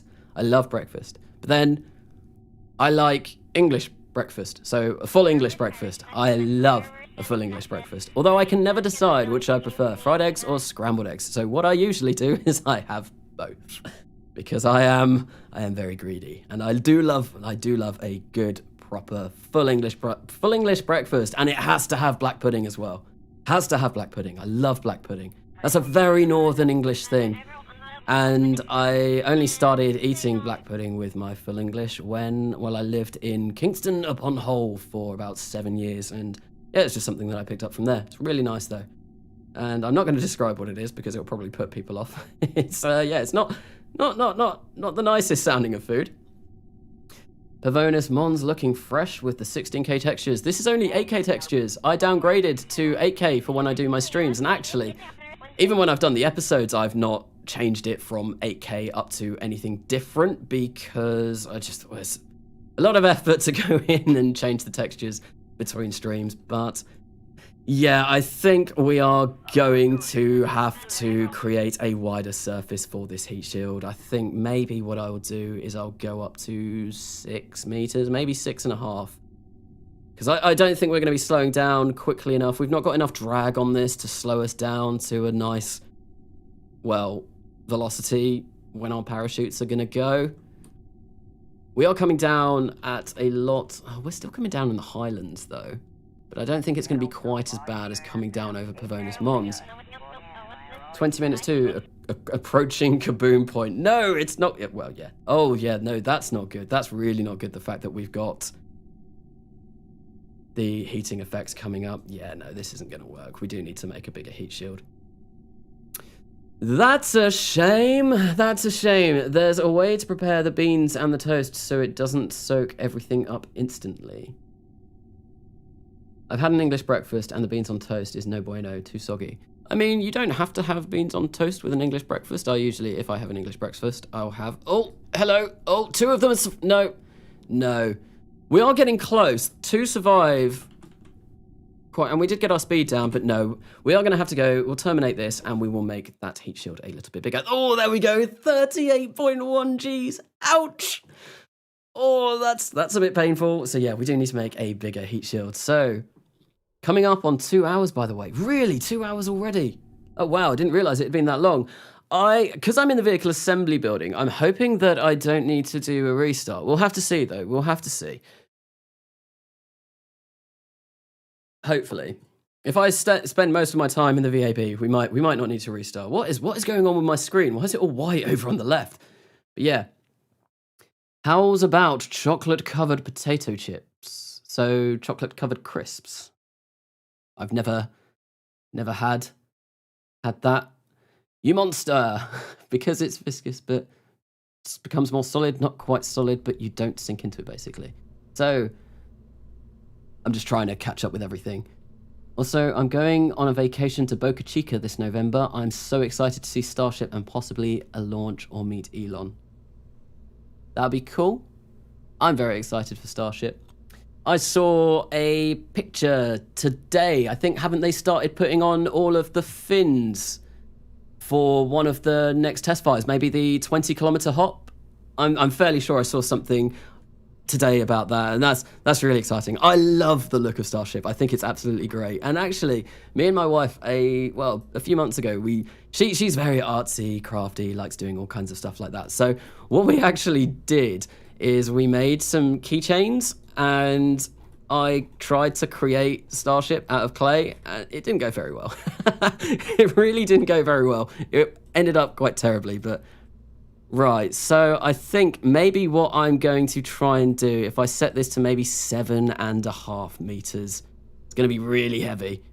Really, really heavy, but I think we might need it to actually slow us down. So the top needs to be 7.5 meters. Great. Yeah, that's not looking good. I'm gonna have to change everything, absolutely everything. Well, not everything, just the legs and some of the stuff down here. Let's try this. We'll try 7.5 meters. We'll try it. If it doesn't work, then it doesn't work, and then we go back to the drawing board. But let's get those out, and you know what I'm gonna do? I'm actually going to what's going on? What's going on? No. Let's not mess around with that heat shield. Let's get rid of all of these ladders because we are gonna have to replace them. Grab that. And is that the last one? I think that looks good. This looks a lot more like a Mars lander now. I think it looks a lot better like this. Right, so let's drag you up into there. No, we won't do that. We want... Come on. Oh, why are you doing this? Why are you doing this? Come on. No. Let's try and get in here and try and get that into stage. Where are you? Procedural hollow interstage ring. There we go. So what I want to do is fairing auto shape and no. Oh, I'm gonna have to turn this off, aren't I? Fairing, yeah. So let's get that. Now what I want to do is click fairing auto shape. If I can find that again. Oh, why is everything so grey? Is that the right thing? Payload fairing. No, that's not the right thing. Come on. Where are you? Interstage ring. There we go. Perfect. Now fairing auto shape. Now that that's been ticked, hopefully what I can do is just move this up and it won't change. There we go. Perfect. Brilliant. Exactly what I want. Amazing. Absolutely amazing. Thicker than a bowl of oatmeal. What was that in relation to? Alt F4 helps with G-force issues. Thank you, So Not the Hero Type. I will make sure that the next time that my crew go into some, well, really high G situation, I will make sure to hit Alt F4. Thank you very much for that tip. You are so very helpful. Yes. Right, we all love the booms. Yeah, I guess it's cool when the booms happen, but I'd rather not. I'd rather not lose a crew of 2. I guess this is only going to be 2 people. Maybe we'll do... This is going to look so odd. This is going to look so odd. Ah, well, there's not really anything I can do about it. You know what I could do? Did I delete the legs already? Did I delete the legs? Nope, they're here. Let me grab you, please. There we go. I could do it like this. I set that just there. Then let's get our symmetry back up. And try and get it like that. And then I think maybe if we move it like that, that should be about where it should be. Toggle gear deployment. Oh no, it's the wrong way round. Okay, that's a quick fix. Let's change it to 90 degrees. Flip it like that. Perfect. And yeah, that's more than fine. Right, and I think maybe we'll inset that in ever so slightly. I mean, it still looks weird. It still looks really bizarre, but hopefully it works. Right, so I want to change snap to that. Nope, that's the wrong key. That's the key I am looking for. That is definitely the key I'm looking for. Right, so I think let's go to utility. And what we're going to do, we're going to get a smaller one of these because it's going to, yeah, go down very shortly. Maybe I'll get one small one there and one small one there. Yep. That. Oh no, I've got angle. I've got symmetry on. God, damn it. Let's change it to just one. I only want one of these. One of these like this. One of these like this. One of these like this. Then we're gonna go for one of these like there. Yeah, maybe. Perhaps. I think it looks okay. And then we'll have that there. And then we've got a way of moving down our Mars lander. Brilliant. So does anyone know how to use B9 procedural wings? Yeah, so chat's answered already. Hover over it and press J. Although there is another way that you can change them. I can't remember what it is at the moment, but N9 has a magical way of changing his procedural wings. They're brilliant. Absolutely brilliant. What's your band's name again? My wife is asking, and I am big dumb. Are you talking to me? Well, my band's name is called Aquila. And we're called Aquila because the bassist in my band is from the Canary Islands. And the reason why we got that name is it was actually a sleeping tablet, a brand of sleeping tablet that he used to take from the Canary Islands. So that's where the name comes from. And my band does have a YouTube page. If you want to go check it out, it's called Aquila Band. And you can see me jumping around on stage and singing. If you fancy checking that out, if you are so inclined.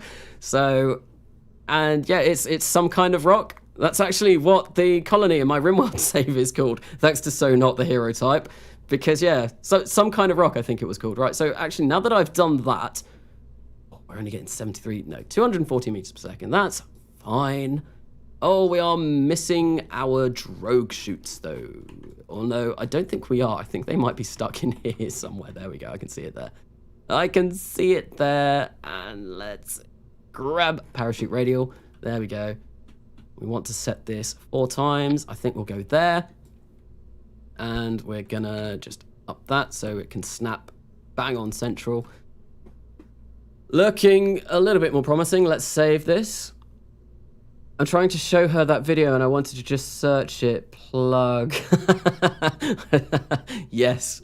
Plugging my band on my gaming channel. But yeah, no, we were supposed to be playing a gig in next weekend, but due to the fact that the whole UK looks like we're going back into lockdown, well, that's been cancelled. It's been cancelled. It's already been cancelled, so it's a shame. I'm very much looking forward to getting out and jumping around on stage and making a complete fool of myself again, and yeah, just having a good time. Because I do love going out and singing. I do love singing. I love singing. Okay, right, so trying to think about... I just kind of got a bit distracted by all of that. So what do we weigh now? We weigh almost 25 tons. So we are going to have to once again raise our avionics. Yes, we need to go up by 2 more tons. So let's grab that avionics and let's get it up to 21. I think that should do us just fine. Yeah, oh, that's a bit touch and go though. That's just a little bit too close for comfort. So what we are going to do, I'm going to raise it up to 22. Yeah, that's a bit better. That's much better. Shiny. Cool. Right, so now that we've done that, what we are going to have to do is we are going to have to once again configure these. And what I want to do, I want to keep these nylon. Right, so... wanted touchdown speed, mass to use, so we're going to have to go up to 25 divided by 4.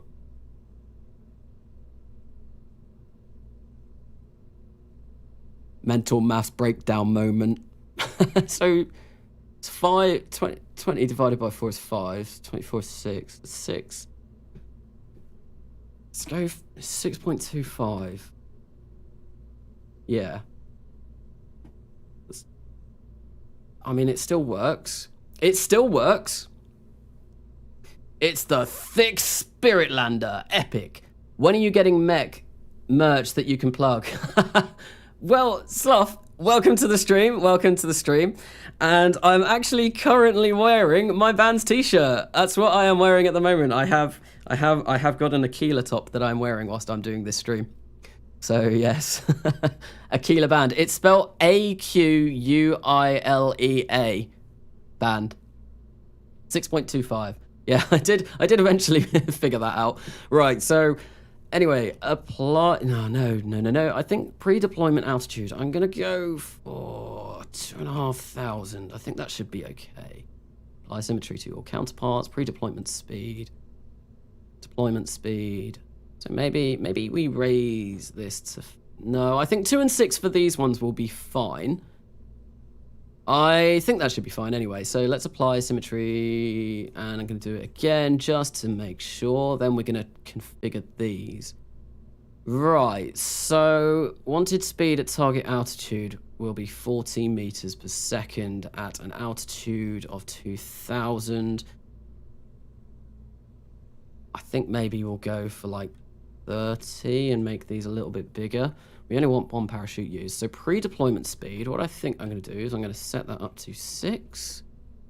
5. 5 is the slowest that I can do it. And then deployment speed, maybe 10. Can I go higher than 10? No, I can't go higher than 10. Maybe we'll go 5 and 8, and then those should open up a bit slower, hopefully not causing those ridiculous G-forces that we were subject to before. Apply symmetry once again. Cool, cool, cool. And they should be assigned to an action group already. Right, so this is a chunky boy. This thing is so wide. We still got a good amount of avionics. That's there in the middle. Perfect, perfect. Our staging is all looking good. So once again, let's go back to Mars. Let's go back to Mars and see if we can land this thing. And hopefully we will be able to land this thing now that we've made a few edits. Right, so I think I'm going to go for 140,000 again, just because I feel like that will be a good place to go. Start simulation. Cool. Anyway, let's catch up back on the chat. So on the field, parachutes used, you should have the total amount of chutes staging at that stage for AutoCalc to do its thing.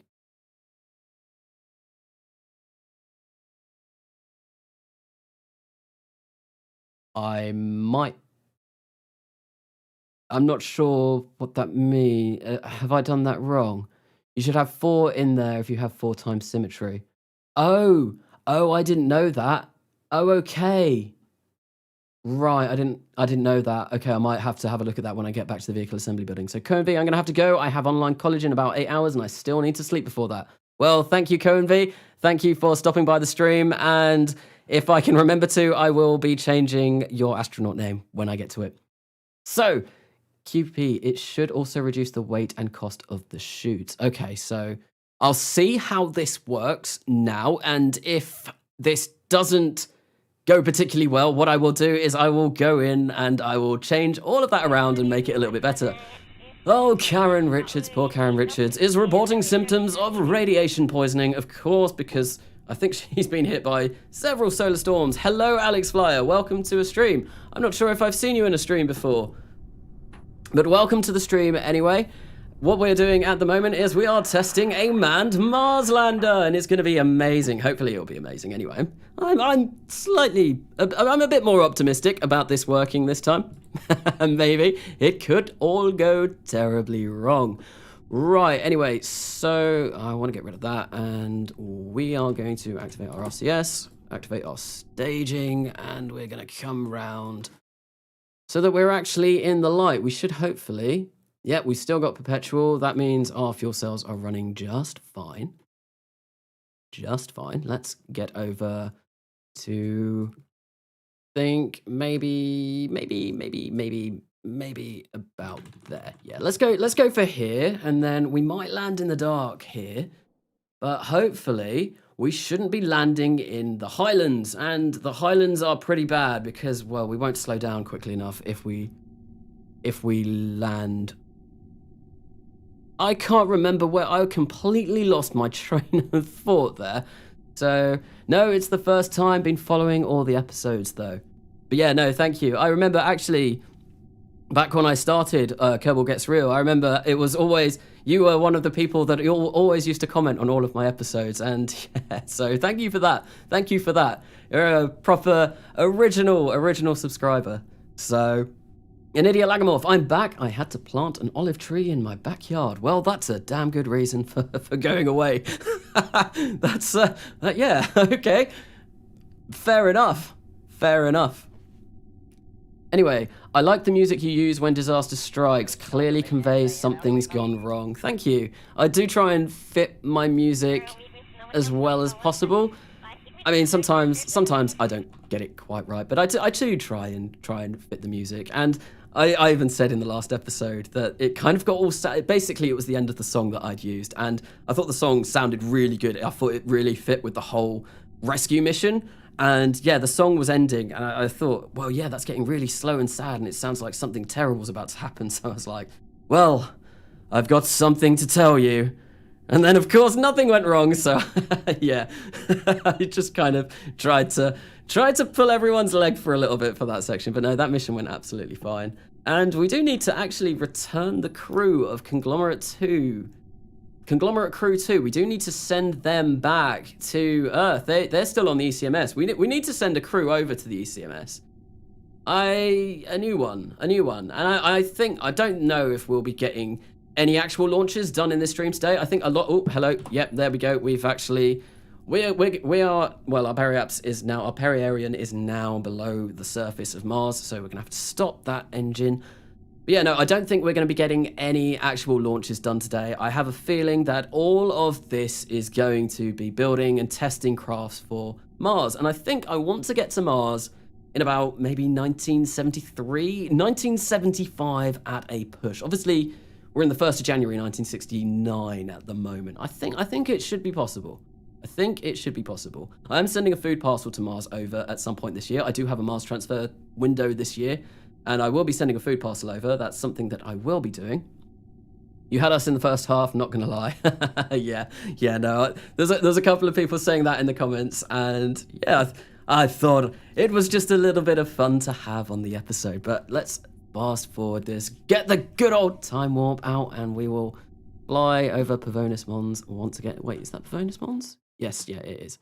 Okay, hopefully we should be landing somewhere a little bit lower down and try and use the atmosphere of Mars to slow ourselves down as much as possible.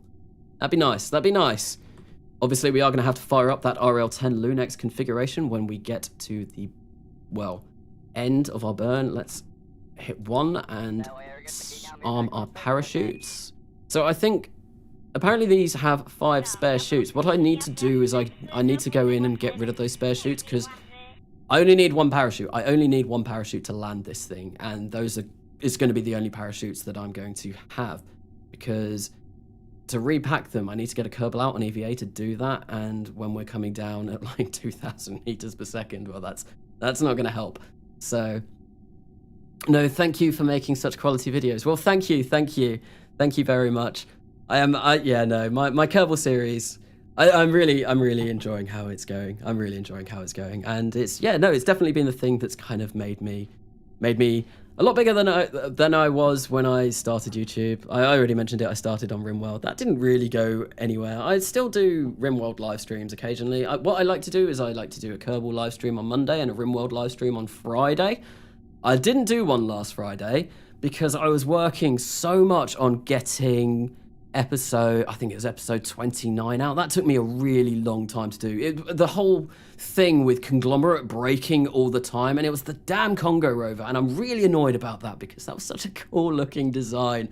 I really liked that design, but no, it kept breaking whenever I went to it, and I think I am going to have to design another rover for when I send Conglomerate 2 Electric Boogaloo down, but we will have to see how that goes. And if I've got time on the stream, I do potentially want to go. And actually, I have already semi-designed a second lunar base, but it's very heavy and it would require a very large rocket to get it over to the moon. We'll have to see, though. I might just remove some of the shielding. And the way I've designed it is I do have 2 tanks either side of the living module, which are filled with food and water and all of that. And hopefully that means if I align it properly, and the way I've placed the solar panels on it as well, if I align that properly, then the habitation module should never really get hit particularly hard by solar storms because those service modules will be in the way. It should do that, I think, and that hopefully means that I should get away with not having much shielding on that habitation module, but I'll have to see when I get to it. But when that music started playing before the mitochondria exploded, I thought the crew was going to get irradiated. Yes. Oh, looks like Mars. Yes, it is Mars. We are just currently trying out, testing, landing, well, a Mars lander for when Demeter, whatever iteration of Demeter that we will end up on when I actually get round to building it. So yeah, we're testing out a lander at the moment, and hopefully, right, we're at 105,000 meters. Hopefully we should start slowing down soon. I really hope the increased surface area with that much larger heat shield. So this 2.5 meters larger in diameter. Hopefully that should be fine. Are you really going to call the base Conglomerate 2? No, no, I'm not going to call it Conglomerate 2. I'm gonna have to think up of something new. And actually, that could be the next What Shall It Be Called vote. Yeah, actually, yeah, I think that'll be a good idea. I'll have to think about that. I'll think about that after this stream. But yeah, no, I'm fairly sure. Yeah, we'll put that on the Discord. That will go and be the next What Shall It Be Called vote, because I like using the Discord for votes. I've said it before in streams. I'll say it again. I like the community to have as much input with this series as possible. I just think it's nice. I really think it's nice, and I'm loving, well, the whole outsourcing idea at the moment. So thank you very much to Stonks or Snake Cake for actually coming up with that idea, coming to me with that idea. I thought it was really cool. Obviously, I announced it earlier on the stream. It was, I can't remember the names. Ash's version, what? Well, it was Ash and, I can't remember the names. I'm terribly sorry. I'm never very good with names. I'm really not very good with names at all. Let's have a look. I'm going to get it up on my phone just to check this. So, outsourcing voting. So it was Ash 19256 with the BKB Polyot RM. And yeah, Experimental Shells. That's who I was trying to think of. Experimental Shells obviously won overall. I did also mention that they will be getting new roles within the Discord. They will just be honorary roles. But yeah, I just thought it was a cool idea. CSA Engineer and, anyone who contributed to that competition will now be CSA Engineer, and Experimental Shells, who won the competition, will be CSA Head Engineer. So, the idea is a polar lunar base, then you get a nuclear stage to put the ECMS into a polar orbit. Oh, the ECMS is so heavy now. It's so heavy, and I suppose if I got rid of the, what do you call it? The orbiters and the landers, it would still be perfectly symmetrical. I'm not sure about the resources though. Some of the resources might make it a bit funny, but yeah, I guess it could be moved. And I was talking on Reddit, actually, a polar inclination, if I landed a base at one of the poles and the ECMS was polar, it'd be really difficult to, well, it wouldn't be really difficult. It'd be more difficult to rendezvous with the ECMS going from Earth, but it would be a lot easier in an emergency evacuation to actually get the astronauts back. But even then, that didn't really matter, because obviously I had to do an emergency evacuation in the last episode, and we were able to get them back safely. We did have to use the additional reusable lunar lander to meet up with them, but it still had enough Delta V in it to meet up with them and then get them both back. And I did, when I got back, obviously there was the whole bit where both of them docked to the ECMS at the same time. So what I did, because obviously the first one was pretty much out of Delta V, I did transfer a little bit of Aerosine and NTO between them so that they could both do that. Yeah, I was so pleased with how that whole section came out. That was honestly one of the most exciting things that I've done in this series. I just thought it was so cool. It was like the whole danger aspect behind it, going to, well, our crew were in danger and we had to send over another craft to go and rescue them. It was a daring rescue operation and it went really well. It went really, really well. I was really pleased with how that turned out. Really pleased. Why not break it up into chunks and then have a nuclear tug move all of them to orbit? That would take so long. That would take so long. But I think, the orbit that the ECMS is in at the moment, it's so easy to actually rendezvous with it because it's at a 28-degree inclination. So when we launch into the plane of the moon and get to the moon, our craft will be like 0.5 degrees out, if that. So it's really, really easy to rendezvous with it as it stands. This isn't actually slowing down that quickly, although I'm no longer at physical time warp. I wonder why that cut. Hopefully we should slow down. I really hope we do. We have lost all fuel now. We are over Valles Marineras. Okay, so this should have quite a low altitude. This looks a lot more promising. We're still 30,000 meters up and we're only going 2,000 meters per second. This might work. If this does, this is amazing. And then we've got to figure out how we're going to get this over to Mars, because this thing weighs 25 tons. So I do want to get this. I do want to get the crew over and all of the life support over in one ship that I will be assembling in low Earth orbit. And we probably will be using nuclear propulsion to send them over. So another hero type. Well, I got to wrap a few things up. You guys have fun. Thank you once again for coming by the stream. Thank you for coming by the stream. You don't need a lot of batteries, so more weight for shielding on the base. I suppose, yeah. Because shielding is very heavy and so are batteries. I think this Mars lander is going to work. I think this is going to work. We're coming down at 1,500 meters per second. We're slowing down very quickly. Our drogue I think we're coming down over a cliff though. That's not good. Hopefully we don't come down over a cliff. And yeah, no, our parachutes will fire at 7,500 meters per second, and yeah, it shouldn't be too much of a deceleration. I am optimistic. So don't jinx it, Carnassa. I also see okay. No, hopefully this should work. There we go. There go our drogue parachutes. And, oh, that's still a lot of G-forces. They both lost consciousness. But they're alive. They didn't die. How many G-forces was that? 22 Gs. Ouch. Oh, but that was only 22 Gs for like a split second. Oh, that's painful. Why not fire up that RL-10? Unfortunately now, we're pointing the wrong way. Hopefully when the main parachutes go, we might right ourselves. Because this could be bad. Oh, excuse me, this could be very bad. I think what I might have to do is I might have to move these further up. Oh, come on. Can I just... I can't deploy them because I've armed them. There go those. Yeah, no, this isn't good. Deploy one drogue at a time. 22 is a walk in the park. Yeah, I should fire up that RL-10, but I can't fire it up at the moment because it's going to send us going down the complete wrong way. I think a slight adjustment that I do need to make will be to move these further up the craft so that it doesn't flip us nose down, because that's not good. Why haven't these parachutes gone? Oh, they have. They have gone.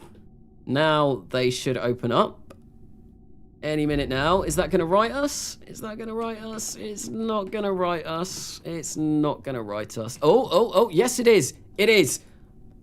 Yes, come on, stay the right way up. Right, now what we want to do is we want to get rid of that heat shield. How far away are we? Not very far. Why is that heat shield not gone? Why is that heat shield not gone? Oh, it's not doing anything. Okay, so something isn't right. Oh, and we're gonna bounce. Did anything break? 24 meters per second. Oh, well, the heat shield broke, but that was it. Okay. So, well, we landed. But, I reckon if we could have fired up that RL-10 properly, that would have worked. That would have been absolutely fine. But unfortunately, oh, what's going on here? The game's frozen. Unfortunately, that heat shield didn't decouple. It should have done. This should have... Oh, please don't say that this is a boat tail. Oh, if I've made this a boat tail node, that's going to be really, really upsetting. Oh, well, we'll have to see. We'll have to see. Right, so, well, we can land. We can land, but not the right way up. That's annoying. So let's terminate the simulation and let's go and do a few more edits on this thing. A few more edits. Hopefully it shouldn't take too long to edit this to work. But bear with me one sec. Whilst this is going back, I am just going to pop out very briefly.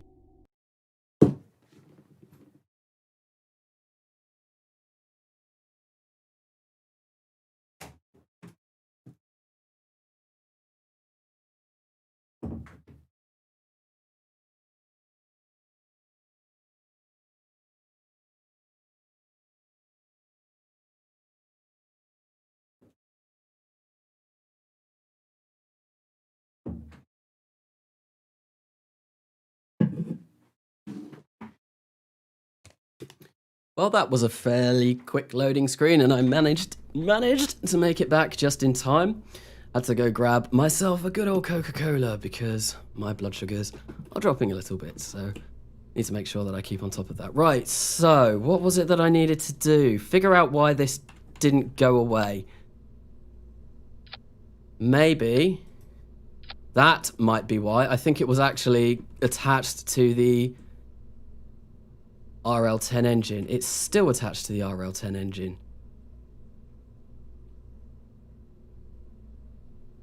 I think.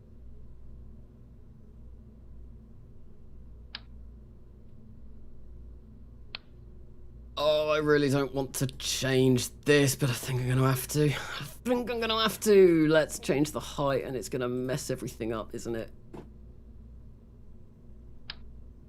Right.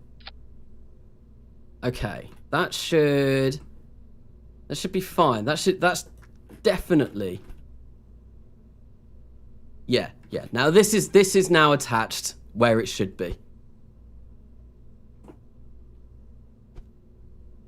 I think anyway. Yeah, no. That is attached where it should be. Right. So now what I want to do, procedural hollow interstage ring, and we are gonna reduce our height. Why is that? Oh, why has that done that? I think maybe. Oh, we need it a bit more. Little bit more. Little bit more. There. Yeah, that should do us. That should do us absolutely fine. Let's raise this up. There we go. Now let's just make sure that these are at the right place. So what mod is that capsule from? It's from Near Future something. Near Future spacecraft? So they don't have RO RP1 configs, but someone does. The Fluffy RO, which is in my mod list, did create RO RP1 configs for them. And there is a link to the GitHub on my Discord for that. Any landing you can walk away from is a success, and they could walk away from that landing. So that was, yeah, I'll deem that a success. Right. Unfortunately, they did kind of break their necks a little bit, and I think what I am going to do is, in order to avoid us flipping over the wrong way, I don't want them on there. Oh, that's annoying. Oh, it did flip the right way round eventually, though, so I guess maybe we could keep them here. I'm gonna have to check and make sure that they have retained their settings, though. So, right. Spare chutes, 0. Don't want any spare chutes.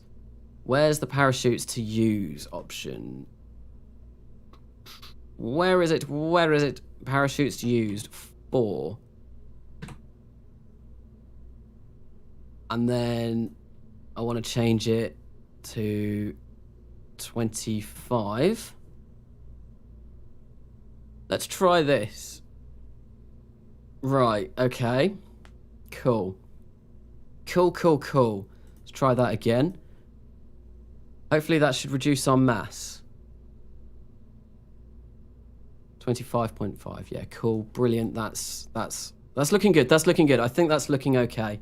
So pre-deployment speed, unfortunately, we can't get it lower than 5, which is a bit of a shame. So they are going to suffer a little bit of G-forces coming down. Hopefully nothing too terrible. I mean, they didn't pass out, so let's just make sure that these are all set to be the same. That looks like it is. Spare chutes 0. Yep, that's cool. Now we want to make these spare chutes 0. And we want parachutes used 4. I never realized you could do this with real chutes, so thank you to whoever that was that mentioned that. That's really helpful. And we want to set this to 25 tons once again. Pre-deployment altitude. Deployment altitude. There we go. Oh, and it didn't change at all. Change it once more. 0 spare chutes. Has that reduced our mass? No, it hasn't. Okay, but oh well. Right, so that goes at the same time as that, and yeah, that should be okay. Right, so let's go back and do another Mars landing. Just go for full-on propulsive landing. I mean, that's gonna be heavy. That's gonna be really heavy. I'd rather not do that. I'd quite like to use the atmosphere to slow down as much as I possibly can. Make it a bit better. Make it a lot easier to get this over to Mars. Right, 140,000 meters. Let's go to Mars again. Tip, change the speed to auto cut from 0.5 to 0.1. This way they won't cut too early. Okay, so that's something else I'm going to have to look at when I get back to the vehicle assembly building. So Zachary Bunker, okay, peace out. I'm getting tired. Love you all, except for Tony. Okay, thanks for stopping by the stream. Poor Tony. Poor Tony. I can't even see a Tony in here. Is there a Tony in here? So yeah, I'll have to check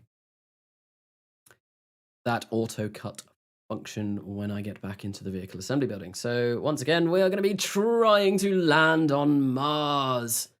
I mean, we landed already. We have landed once, and it went rather well. We landed the wrong way up. It didn't go particularly well. No, we want to be landing the right way up.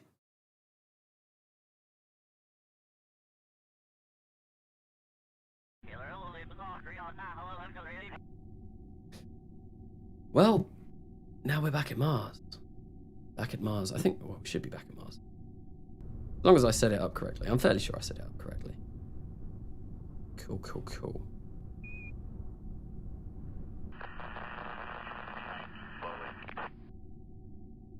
Right, so.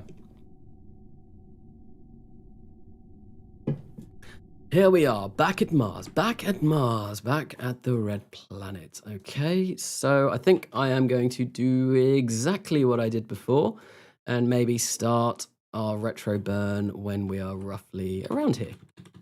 Roughly around here. So do that. Then we'll start moving. And it's going to take a really long time because those RCS thrusters are very small for the very large spacecraft that this is now. So, I mean, the mod is called Crash for a reason. Yes. Will you get Kerbal reusability expansion so you can get grid fins? I think I've got grid fins already. I think I might have that mod. Unfortunately, the grid fins that I've got in my save, I don't believe they are RP1 configured, which means I can't use them. Not until I unlock orphan parts. And I have actually mentioned it before, I will be unlocking orphan parts when I complete the tech tree. And then that way I unlock everything. Because I want to unlock everything. There are some things in there that are really useful that I do want to actually get for the series, but I don't want to unlock that node until I've unlocked everything else, just because I'm not sure where they would go in the tech tree. Like, I think the centrifuges are over in orphan parts. It'd be really nice to have a centrifuge, especially if we're doing a long-term mission to Mars or something like that. Because I can't use those at the moment. I've not unlocked them, and actually I think I'm a bit away from that kind of technology at the moment anyway. But yeah, no, it'll be really cool to get some centrifuges. And I do have some that have RO configurations, so I definitely will be able to use them in this series. I think anyway. Hopefully, because yeah, they look cool as well. They look cool, all spinny-like, creating artificial gravity and all of that. It'd be nice. It'd be nice. Right, and we're going to cut the engine there because we are now below the surface of Mars. Let's time warp ahead until we get into that lovely, lovely thin atmosphere and try and slow down as quickly as possible. There we go. We are in the atmosphere. Let's stick ourselves retrograde again. Let's arm those parachutes because we want those to go off. It'd be a bit of a shame if they didn't go off. And once again, we're just gonna wait a while whilst we go down through Mars's atmosphere. It takes a long time to land at Mars. So actually, let's physical time warp ahead. And I've not got it on this save. On another version of Kerbal that I am running at the moment, the version that I'm testing for the next series that I will be doing, I do have better time warp. I do need to get it on this save because I can set my physical time warp to be faster than 4 times, which will be really nice. You can set your your, oh, what's it, just general time warp. You can change it quite a lot, and you can do slow-mo. It's really cool. So, hey Carnassa, when this series ends, we should end it with a Sea Dragon launch to the moon to send some sort of memorial to the astronauts who took part in the series, along with the ones that we've lost. That might be quite cool. We're now below the surface of Mars, Carnassa 2020. I mean, Sea Dragon would be really cool. I've not seen much about Sea Dragon. I've not watched For All Mankind. I know Sea Dragon is in that. I don't want to spoil it, but I'm fairly sure I've seen parts of Sea Dragon in that. And yeah, but I've not seen it personally. But yeah, I'd need to find the engines for it, and I need to add them to the game, because it's one giant engine first stage, isn't it? I don't really know much about the architecture of the Sea Dragon, if I'm going to be particularly honest. Is it a Keralox first stage, or is it solid first stage? Or I know it's really loud. It's like tremendously loud, the engine, which is why it's launched at sea, in order to kind of nullify the effects of the engine starting up, I believe. Yeah, Sea Dragon is in the end credits. Okay. But yeah, it would be cool. It would be cool. I'm not sure how feasible it would be to launch that from the sea. It might be difficult. I know N9, obviously he's doing For All Kerbal Kind at the moment. Him and Beardy are doing For All Kerbal Kind. I know he's getting a lot of requests to do the Sea Dragon, because obviously he's playing as the USA. So N9 is the USA, Beardy is the USSR, and it's competitive, and it's looking really cool. I watched the episodes that came out yesterday. I watched those yesterday, and it's a really interesting concept, and I'm really looking forward to seeing when they both kind of actually start making orbits and seeing how they interact with the different kind of satellites that they've put up, because I think what they're doing is they're splicing their save together. So all of their satellites that they have launched will be all in the same save. Obviously, at the moment, they're just doing sounding rockets and X-plane contracts, so there's nothing permanent in the save. But yeah, it'll be really interesting to see how that all kind of comes together when they start making orbits. And yeah, I'm very excited for that. Very excited for that. And I'd like to thank Beardy for promoting me on his Discord server earlier on today. So I think I was just making some comments on the Discord server, and then someone came along and said my series Kerbal Gets Real was really good, and that I should get a title on his server. And Beardy obviously saw that and promoted me. So that was really cool of him. Really cool of him. So I've got a fancy red name on Beardy's Discord server now as well. So yeah, big thanks to Beardy for doing that. But we are 80,000 meters above the surface of Mars now, and we are going to be coming down at night. There we go. The sun is going to go, but we're coming down in the Midlands. It's not the Highlands. That's better than coming down in the Highlands. Hopefully, it means we will be able to slow down fast enough. Actually, we slowed down fast enough last time that we actually tried this. So yeah, it should be good. So it's an SSTO with an RP1 and LOX-fueled engine. Oh, it's an SSTO. I thought it had 2 stages. Oh, well, I didn't know that. So cool. We should end the series launching an Orion drive from the KSC, symbolically obliterating everything. Yes, let's fire up an Orion. I don't know if there are any mods that add Orion. I know Interstellar Expanded. Is it Interstellar Expanded? Interstellar, the Interstellar mod. That adds the Daedalus engine. I don't think it adds Orion. I'm not sure, though. There must be a mod that adds Orion. It does have 2 stages. Okay, so it does have 2 stages. Right, so yeah, I'm fairly sure Interstellar doesn't add Orion, because I was having a look at that mod recently. But, well, I have actually also turned up my planet shine, so even though we are on the dark side of Mars now, we can still actually see what we're doing. I know that got recommended in a couple of streams and a couple of comments, and people couldn't really see. And I liked having planet shine dark just because I thought it made everything look a bit cooler, but If you guys can't see, then I guess that's a bit bad. So yeah, no, I have turned it up a bit. Ambient vacuum light has been turned up a little bit.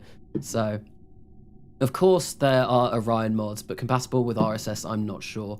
Rover Dude had an Orion mod at one point, I think. Okay, so I'll have to have a look into that. So I know that Interstellar isn't it isn't properly configured with RSS, but to be honest, the ISP that you are, well, the specific impulse and the thrust that you're getting from some of the engines in that mod, it doesn't really matter because they are so good that they are kind of toned up to RSS levels.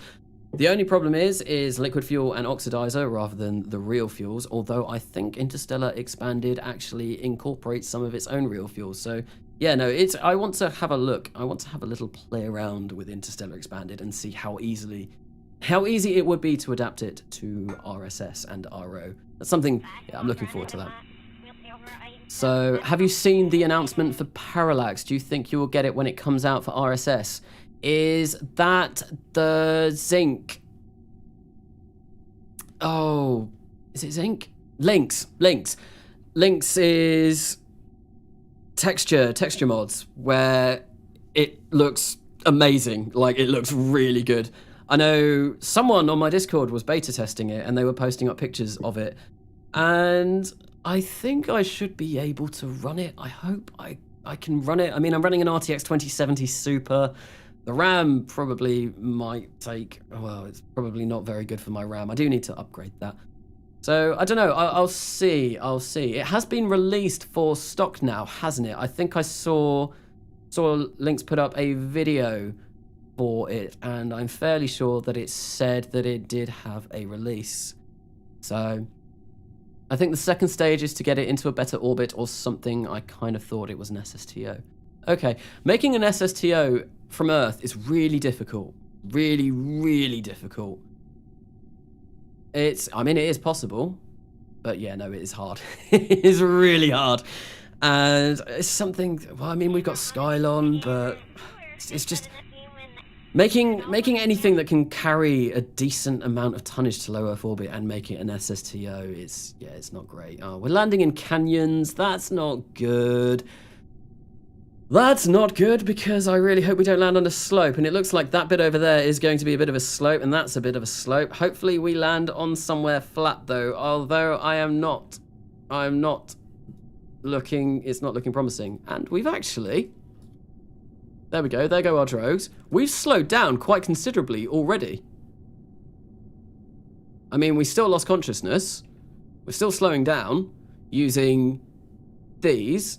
But they're back. They've regained consciousness. There's only it was only 20 Gs. It was only 20 Gs. Oh, that's still quite a lot.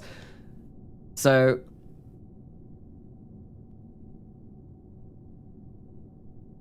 yeah, but yeah, no, that was a lot better. I guess we're coming down somewhere a bit lower, and actually moving those has meant that we are the right way up still. Brilliant.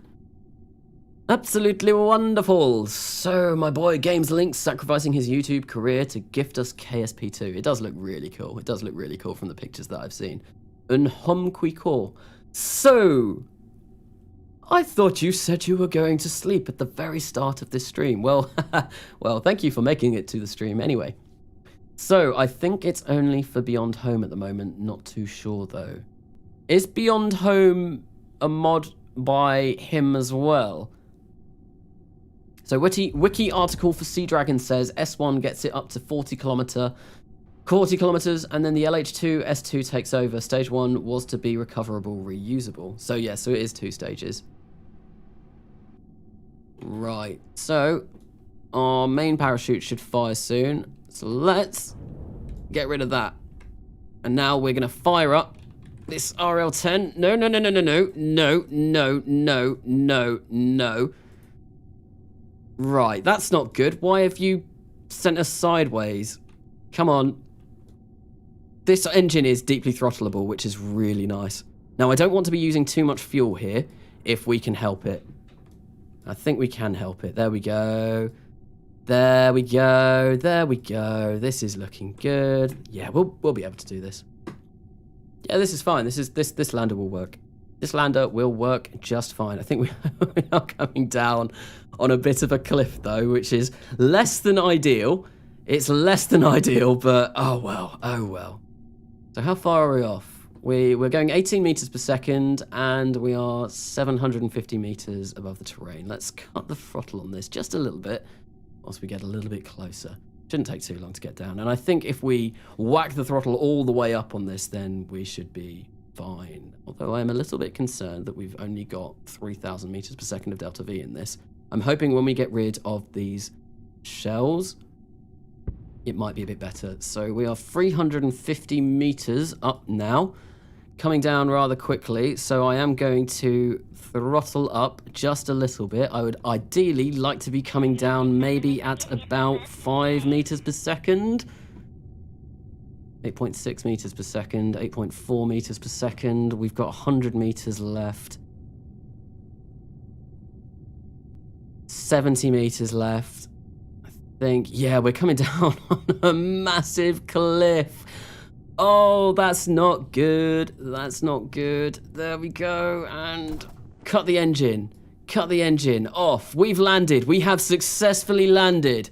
And that wasn't actually a particularly bad landing. Unfortunately, we are on a bit of a wonk, but I think that can be dealt with. See, what I want to do now is I want to actually test and make sure that this can get back to orbit. Well, F and chat boys, I finally got on the Discord channel. Okay. Yeah, so, yeah, I've said this the last couple of streams, so the link in the actual video that you can see at the moment, obviously it doesn't work. It's in all caps. That's what the font that I use, it's all caps. So if anyone doesn't know about the Discord channel and wants to go and join it, well, there is a link in my About on my channel, and there's usually a link on every one of my videos that I upload, so... And they do work. They do work. I just have been so lazy. I haven't gotten around to changing the graphics on my live stream. So yeah, sorry about that. But there we go. We've landed. We've landed. And now that we've landed, I am just going to check. See what everyone's been saying. I've finally got into Discord, yes, so doubt. Well, F in the chat, boys. What's the F for? Nothing went wrong. We landed. We landed. Don't forget to test your ladders. Very good idea. Very good idea. Yes. So let's make sure that they can actually get down from this, right? No! Oh no! No! No! No! Right, well, thank you for telling me to check my ladders. That's, oh, that's annoying. Let's actually make sure that they can come down here, though. Oh, God. Oh, that's annoying. That's annoying. But we can test these. We can test these and see if these work. Oh, hello. There we go. Oh, that's... Come on. Yeah, that's looking good. Narrowly avoid that parachute. Get down to these ones. And that is why we test ladders. Right, there we go. Come on, let's get down this. Let's get down this. Well, yeah, we can get down. Oh, no, we can't get up, though. Oh, yeah, he's just sliding down. I can't actually get him up. That's annoying. Has he got nitrogen on him? He does. Let's see if we can do a jump. I know Mars's gravity... Is the lander just sliding across the surface? See if we can jump and grab. Yeah.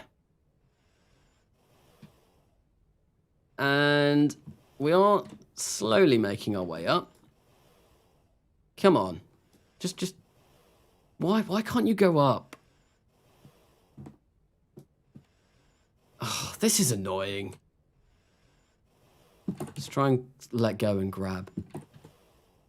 Oh, no, it's fine. We can just walk up. We can just walk up.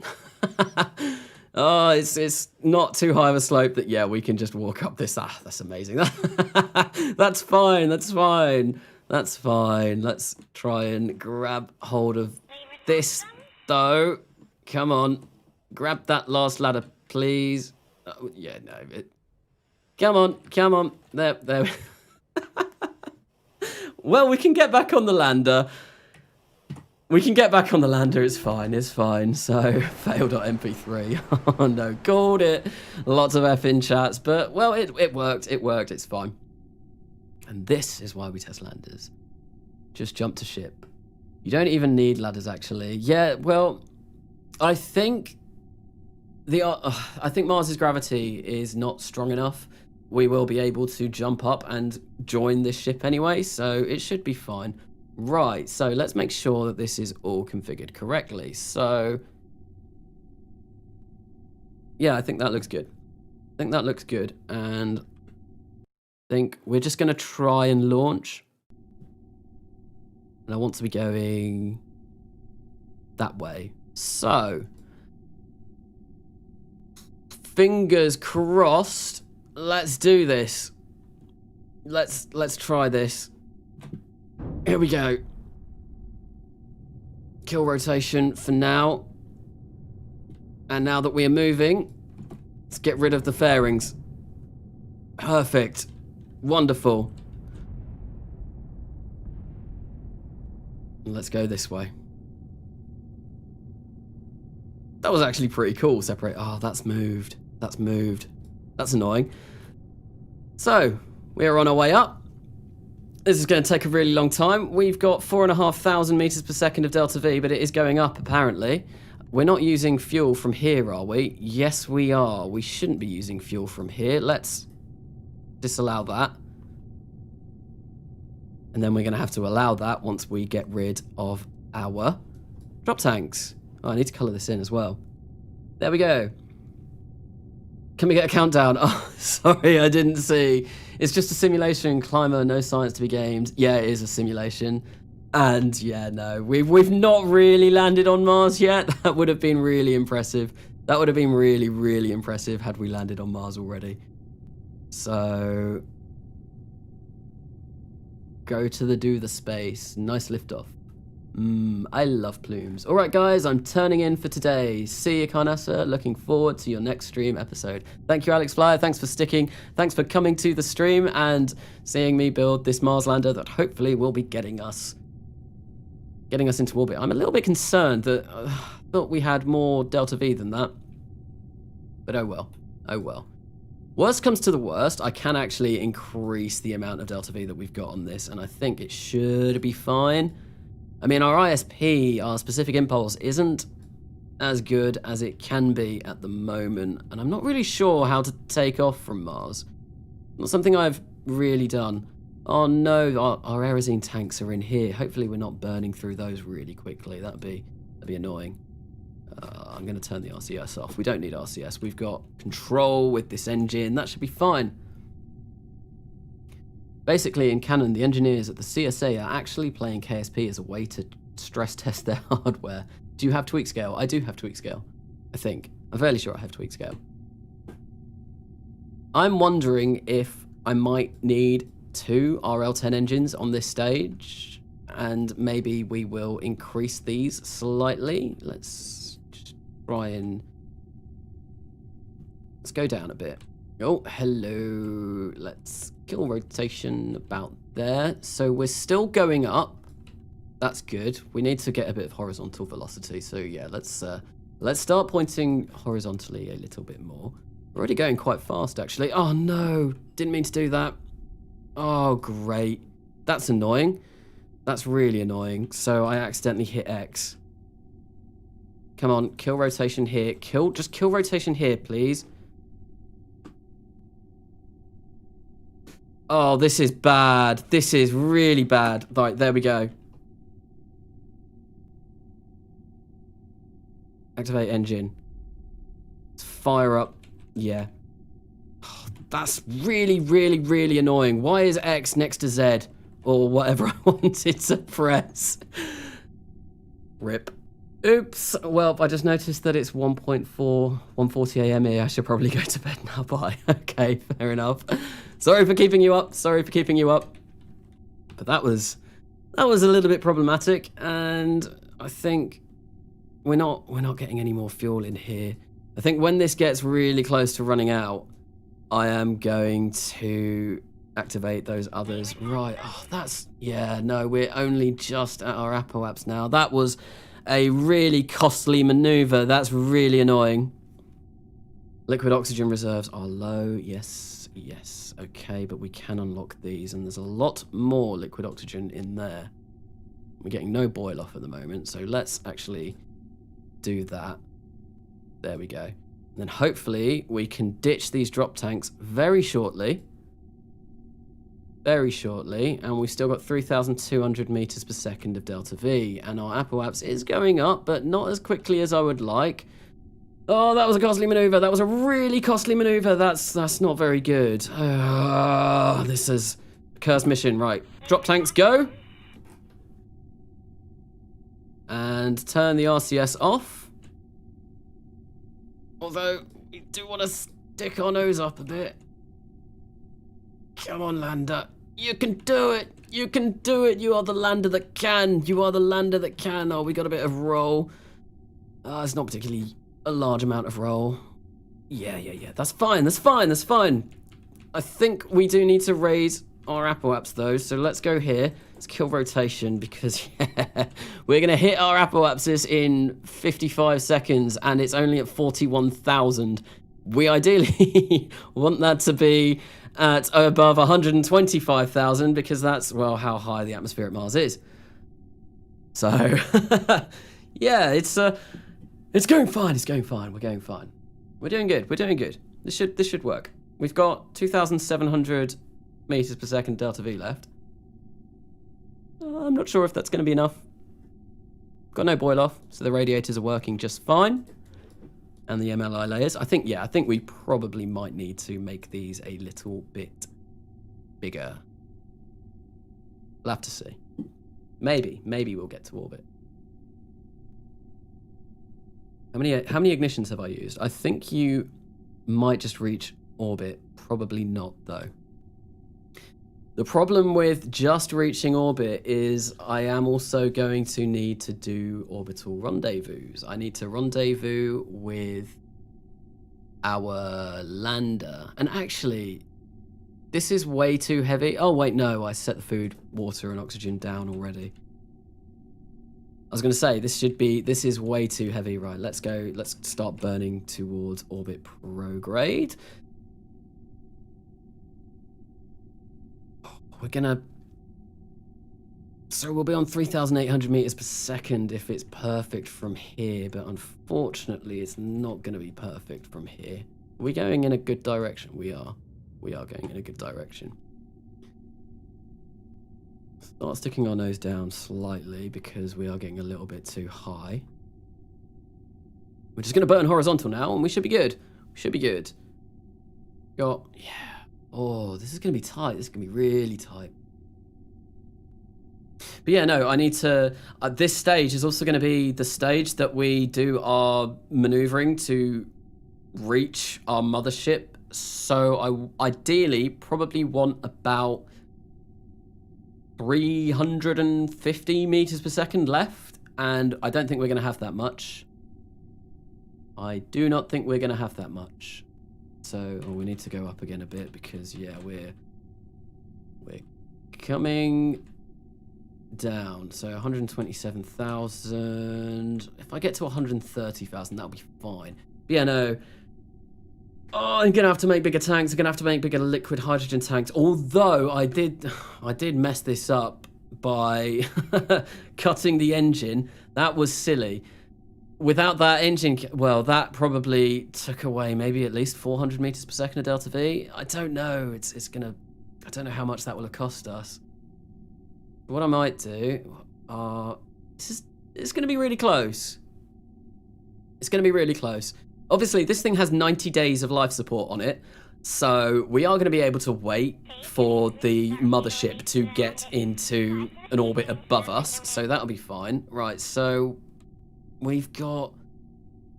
I think what I might do is, once we hit 140 kilometers, I'm going to cut the engine. We're going to disable our RCS, excuse me. When we get to our apoaps, we're going to do a very standard Kerbal maneuver, and we're just going to try and raise it. So let's get our maneuver node editor out. We will snap node to apoaps, and then let's raise it. See if we've got enough. We do. We do! And we're going to have Oh, it's perfect. It works. It's absolutely fine. Yeah, no. This is fine. We've done it. We've got and we'll have about 300 meters per second of delta V left. But hopefully when I do this for real, we won't have a silly kind of flip-floppy moment where everything goes wrong. So yeah, no, we have that. That's absolutely fine. That's absolutely fine. We've got a Mars lander that can land and take off and everything works. Brilliant. I am going to time warp ahead though and just perform this just to make sure. But even boil off, by the looks of things, well, we're getting no boil off loss at all. So that should be fine. And I think the fuel cells won't get rid of all of our liquid hydrogen and liquid oxygen because we need a lot more for this engine than the fuel cells will take. So yeah. So this is very exciting. This is very, very exciting. This is something that I've never managed to do so far. Now I just need to build the mothership to actually get the craft to orbit. Well, to Mars. But at least we've got the first thing done. First part of the puzzle has been completed. Let's whack ourselves on node. Let's turn our RCS on. And yeah, what I've already explained, I will launch into the plane of the mothership when we actually get to it. So yeah, we will have 300 meters per second of delta V left in this thing. And let's hope that the mission goes smoother than the tests. So missions always go worse than tests in my experience, but I mean, hopefully, I'm not sure. Maybe everything will go fine. I'm sure everything will go fine. I'm sure it will be good. Ship orientation matters as well, I think. Right, so let's just fire up this RL10 engine one final time. Stuck mech jeb to the node, and we're just going to burn, and yeah, we'll be at 140 kilometer circular orbit, pretty much. I'm a bit annoyed that that's kind of moved, but I don't really want to. All right, let's slow ourselves down. This engine is very, very throttleable. Oh, that's annoying. Well, we've gone up to 170 by 103, but what I can do, well, if this was a real mission, I would then go to the apoaps and raise our periaps, but no, this works. This works so we can terminate the simulation and we can go back to the vehicle assembly building. 303 meters per second left after that. So if I do a better burn up, if I do a better ascent, might get MechJeb to do it when I actually need to do it. I'll see. Well, yeah, no, we'll have loads of Delta V left, and it'll be glorious, it'll be amazing, and we'll be able to send people down to the surface of Mars. I did click nope, I didn't. I was just sat there waiting, thinking, what's going on? But no, oh, those 20.1 Gs. Obviously, that was when the parachutes deployed. Yeah, that's a lot of G-forces. That's a lot of Gs. But, I mean, well, I'm sure they're accustomed to those kind of G-forces. I'm fairly sure some launch abort systems go up to those kind of Gs. Carnasa doesn't have advanced burn time indicator active. What's that? Oh, is that you can go into settings and you can kind of tell it to half the time so that once you get to half the time needed, you can start the burn. I think, yeah. I don't know why I've not got that turned on. I have had that turned on a save before. It should be turned on by default. I don't know why it isn't. It's just a bit silly, right? So, D2 lander, D3 lander. Let's make sure that this is in the right place, because once again, it's moved. That's a bit annoying. Hopefully that doesn't happen when we actually launch this thing. I've got a really sneaky suspicion that that's going to do exactly that, which will be really annoying, but oh well. Save.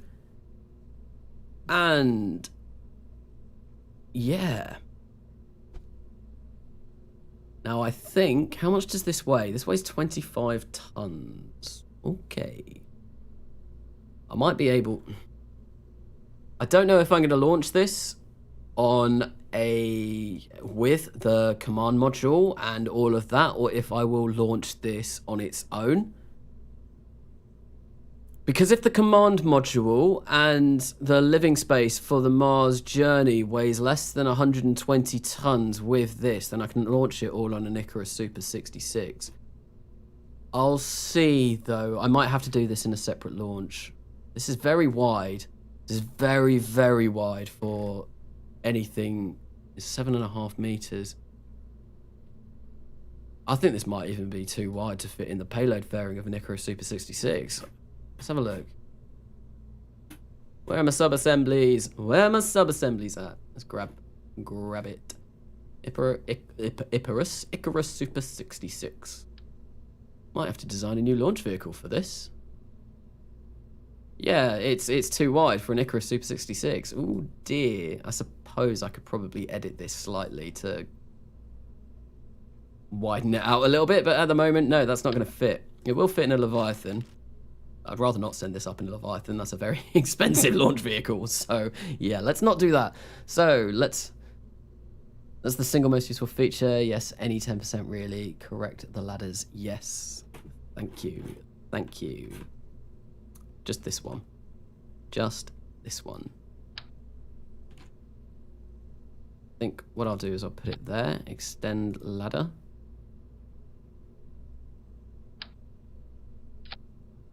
Maybe go there. I think that should be fine. Anyway, if they can't get up the ladders, I can get them to run up there normally anyway. Yeah, so I can get them to RCS themselves up. Right, save. And I don't think I am going to make this a sub-assembly. What I'll do is when I put the whole craft together, I am going to just merge it. So yeah, we'll save this and we will start a new craft. I'd love to see an episode where you go over your various launch vehicles, especially how you managed tooling costs in RP1. So for the Adventurer 1 and 2 and the Icarus Super 66, I did do that all in a build episode. That was quite a long time ago now, though. I can't remember how long ago that was. I can't remember how long ago that was. But anyway, before I start up on doing the actual command module and all of that to send us over to Mars, I am going to have a quick 5-minute break. So I will, yeah, I'll be gone for 5 minutes. I'm not going to shut down the game or do anything like that. But yeah, I will be back in 5 minutes. So I will see you very shortly.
Hello everyone, and I am back. I've just had, a little quick 5-minute break from this, and now we're going to be working on, hopefully, the command module, and I think that will probably, I'm not sure if I'll be able to finish it in this stream. We'll see how far we get. Ideally, I want to be streaming maybe for an extra hour or so. So we'll see how far we get. Right, so I've done a lot of this already. I've been really playing around with the kind of design that I want. So I want an Apollo Block 3 command module. And let's just check and see if anyone said anything in chat. So, what's the Icarus payload to Mars injection capacity? I'm not entirely sure, but Joseph Marks, yep, that's enough YouTube for me today. Bye. Thank you for stopping by the stream anyway. I imagine you've probably gone by now, but yeah, thank you for stopping by anyway. Okay, right, so actually what I'm going to do is I am going to type Apollo in here so I can get all of the different sections for this. Hello, Oliver Arrowwood. Thank you for still being here. And of course, we're going to want some drogue chutes. We're going to want some main parachutes, and we're going to want the forward heat shield, which is there. Cool. Right. So now I'm going to grab one of these, and I'm going to get the Block 4 mission module. But in order to attach this on here, I want that to go there like that. Is that the right way? Yes, that is the correct way. We're going to get that on top there, and then we're going to go and grab this habitation module. It's that one, like this. I'm going to change these to white, and I'm going to inset that in like that, and then I'm going to grab this service module, and I'm going to upscale it to 3.2, like that, and then I want to fill this with 3 crew. I think 3 crew will be enough to send to Mars at the moment. And yeah, let's actually have a look and see. So yeah, there's not much food in there at the moment. Let's raise the oxygen, food, and water up to there, and then I'm going to grab the Kerbalism engine, and we will see what we can do. Right, let's whack one of those on, fill it up with a bit of nitrogen, because I need nitrogen for pressurization, and I think we will add maybe like 10,000. Let's see what 10,000 gives us. So we've got an N2 pressure controller in here. We've got an O2 pressure controller in here, but I'm going to turn that off. Let's have a look. How much nitrogen are we going to have? 169 days, so that's not enough. That's definitely not enough. So maybe we'll go for like 75,000. 75,000. Let's try that. Update that, and that gives us 3 years. So we don't need quite that much. Let's go for 70,000. That should do us. 3 years and 94 days. Okay, that's okay. That seems reasonable. Let's fill this up with food, water, and oxygen. And that is going to give us 1 year and 220 days, which is not quite enough. What's that Orion command pod from? I don't actually have an Orion command pod. Which one are you talking about? Do you mean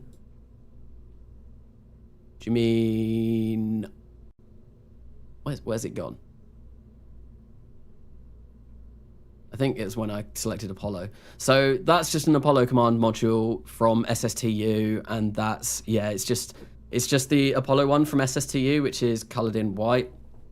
I need to get rid of SSTU. It's not really anything that I actually need on this save, so I should probably get rid of it, and it might actually clear up a lot of space. Might make the game run a bit quicker, which would be really nice. Okay, so now that we've got that, the next thing that I'm going to do, I'm going to grab some, I think, maybe we'll go for a few extra service modules up here. I'm going to change them to a fillet cylinder. We're going to make them perfectly circle. We're going to make them gold foil because foil is lovely and I really like the look of it. We're going to make them shiny. We're going to make them very shiny. And yeah, there we go. Service module 4, set that up to max utilization and fill it up with food, water, and oxygen again. And then I think we'll make 6 of these here like this. Nope, 6 like that. And then what I want is when we're transferring this, the lander will be placed up here like this. So we are going to need one of these. one of these, and then the lander will be able to attach just there, and it will be perfect. Right, so how much food oxygen? A year and 282 days. But I do have a food parcel going, so what I can do is I can maybe attach a couple more docking ports. I think maybe we'll go up here, place that there, and grab a drogue docking port, and let's... Is that the right way? That is the right way. I'm fairly sure the food parcel has a probe docking port and Apollo style on it. So this is basically assembling a space station. And then we'll get, when we get to Mars, this is more than enough food, water, and oxygen to get to Mars and then stay there for a bit. But it's not going to be enough to get home. So once we get to Mars, what am I trying to say? Yeah, once we get to Mars, we'll get the food parcel to meet up, rendezvous with this in Mars orbit, and then that should be enough. So yeah, I don't think we're going to need any more than that. How much do we weigh at the moment? 35 tons. And that's before we've added any shielding, and we are definitely going to need shielding on this. So radiation, let's check this now. And yeah, see, if we don't put any shielding on, we're only going to be able to last 1 year and 97 days. That's not enough. Not enough at all, so let's maybe add a bit of shielding in there. We're gonna add a little bit of shielding in here, and we're going to add some more shielding over here. There we go. Right, so what's that give us? 3 years and 246 days. Okay, so that's looking a little bit better. I think that's probably going to be half. Well, that'll be. Oh, see, yeah, that takes it up to 90 tons in total. Shielding is so heavy. It's so heavy. So heavy. And we do need avionics on this because this isn't going to be enough. I think what I might do is we are going to place some avionics down here. Yeah. And then we are going to place... maybe, once again, a modular balloon tank. Where have you gone? Where have you gone? There. Let's place that on there. Let's set this up to 4 meters. I might set it up to be a little bit bigger, actually. What I'm going to do... Whoa, hello! That was very big. No, we don't want that. Right, so I think maybe I'll set this up to about 4-1 flat, 4-1 short, 4-3 flat. So yeah, let's maybe set this to like 5.5 meters. Yeah, and we'll make this a little bit longer. We'll give it a mount, maybe the standard Saturn II mount that I'm going to be using. STK Space Program, I am back. What are you doing now? So I'm now trying to build what is actually going to be going to Mars. And ideally, what I want this stage to be is going to be our return stage, I think. And ideally, once again, I'd quite like this to be Hydrolox, because Hydrolox is glorious and it's got such a great specific impulse. Let's see what this gives us. We might need something bigger than this, though. We deploy the engines. Ooh, very pretty, very pretty. And let's put this... That's 246 meters per second. That's not enough. That's not enough at all. 2,417 meters per second. They're going to be burning for 2,212 seconds. No, I don't think that's going to do us. What I might do is I might make it one solitary HG3. So let's have a look and see. We go for a HG3, one of these on the bottom here, and we will get 1,982 meters per second. We can upgrade this, HG3A. Still only 1,982 meters per second, so we do need more than this, but let's do that. Let's do that. 2,106 meters per second. Yeah, that's fine. How much are we burning that for? 183 seconds. Okay, let's maybe make this like 7.5. Okay, so how much do we weigh? 165 tons. So this is just going to be to return us from from Mars. So yeah, this is gonna be heavy. This is gonna be really heavy. And what I do want is, obviously, we want some radiators to stop any of that nasty boil off. I think that'll do us.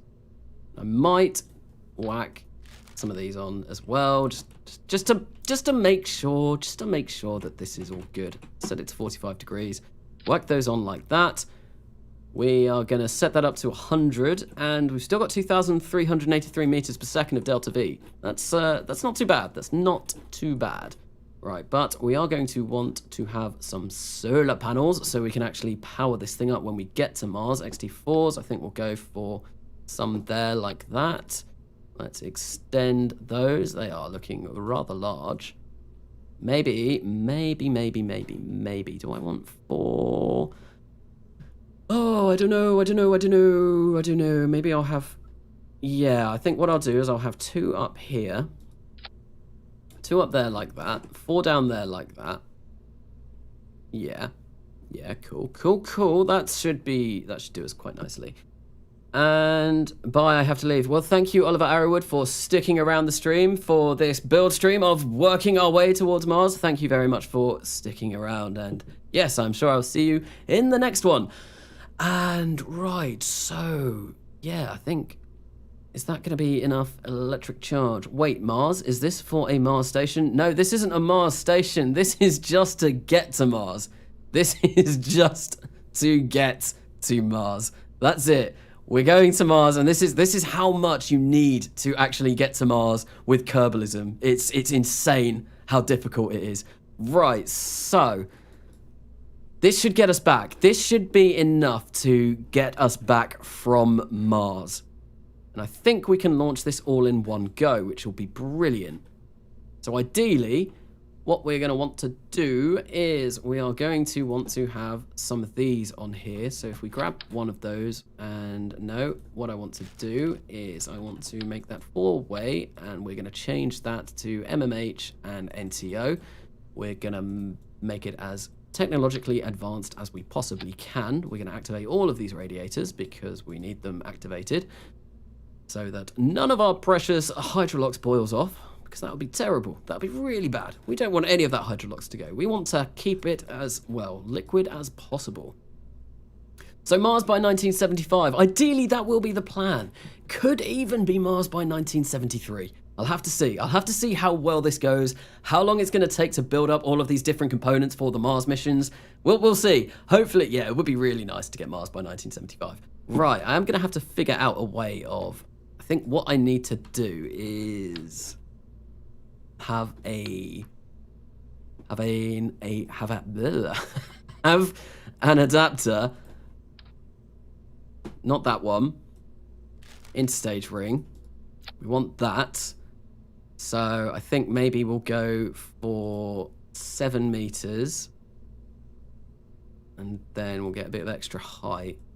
And then we'll lower the height, because what I need to do is I need to dock this section with our actual transfer and capture stage to Mars.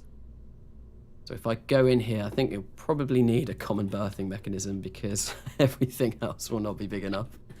And what I might do is I might just get a bit of a structure there just so it doesn't look completely ridiculous. So if we go structural, let's get procedural structural. Where are you? There. And we'll whack that on maybe, yeah, 7 meters. So let's go 7 meters by 5. Cool. That's going to be really annoying having those sticking out. I'm going to have to move those. We'll place those there. 2-way symmetry. Perfect. Although they are kind of in the... Wait, these only... I swear I set those to be 4. Anyway, yeah, they're kind of in the way of those. Right, I only want 2 of these. I'm going to change this to cryo so we can get rid of those pipes that are sticking out. There we go. There we go. There we go. I think that's good. Someone is here. Your progress is much faster than N9. I mean... Yeah, I think me and N9, actually, in our respective series, I think we're in roughly the same kind of year. I know when I last watched one of his live streams, he was in exactly the same year that I was. I think that was 1967. And I'm in 1969 now. But yeah, no, this has been a very fast run through. I mean, I hit first orbit in 54 and first man in space in 58.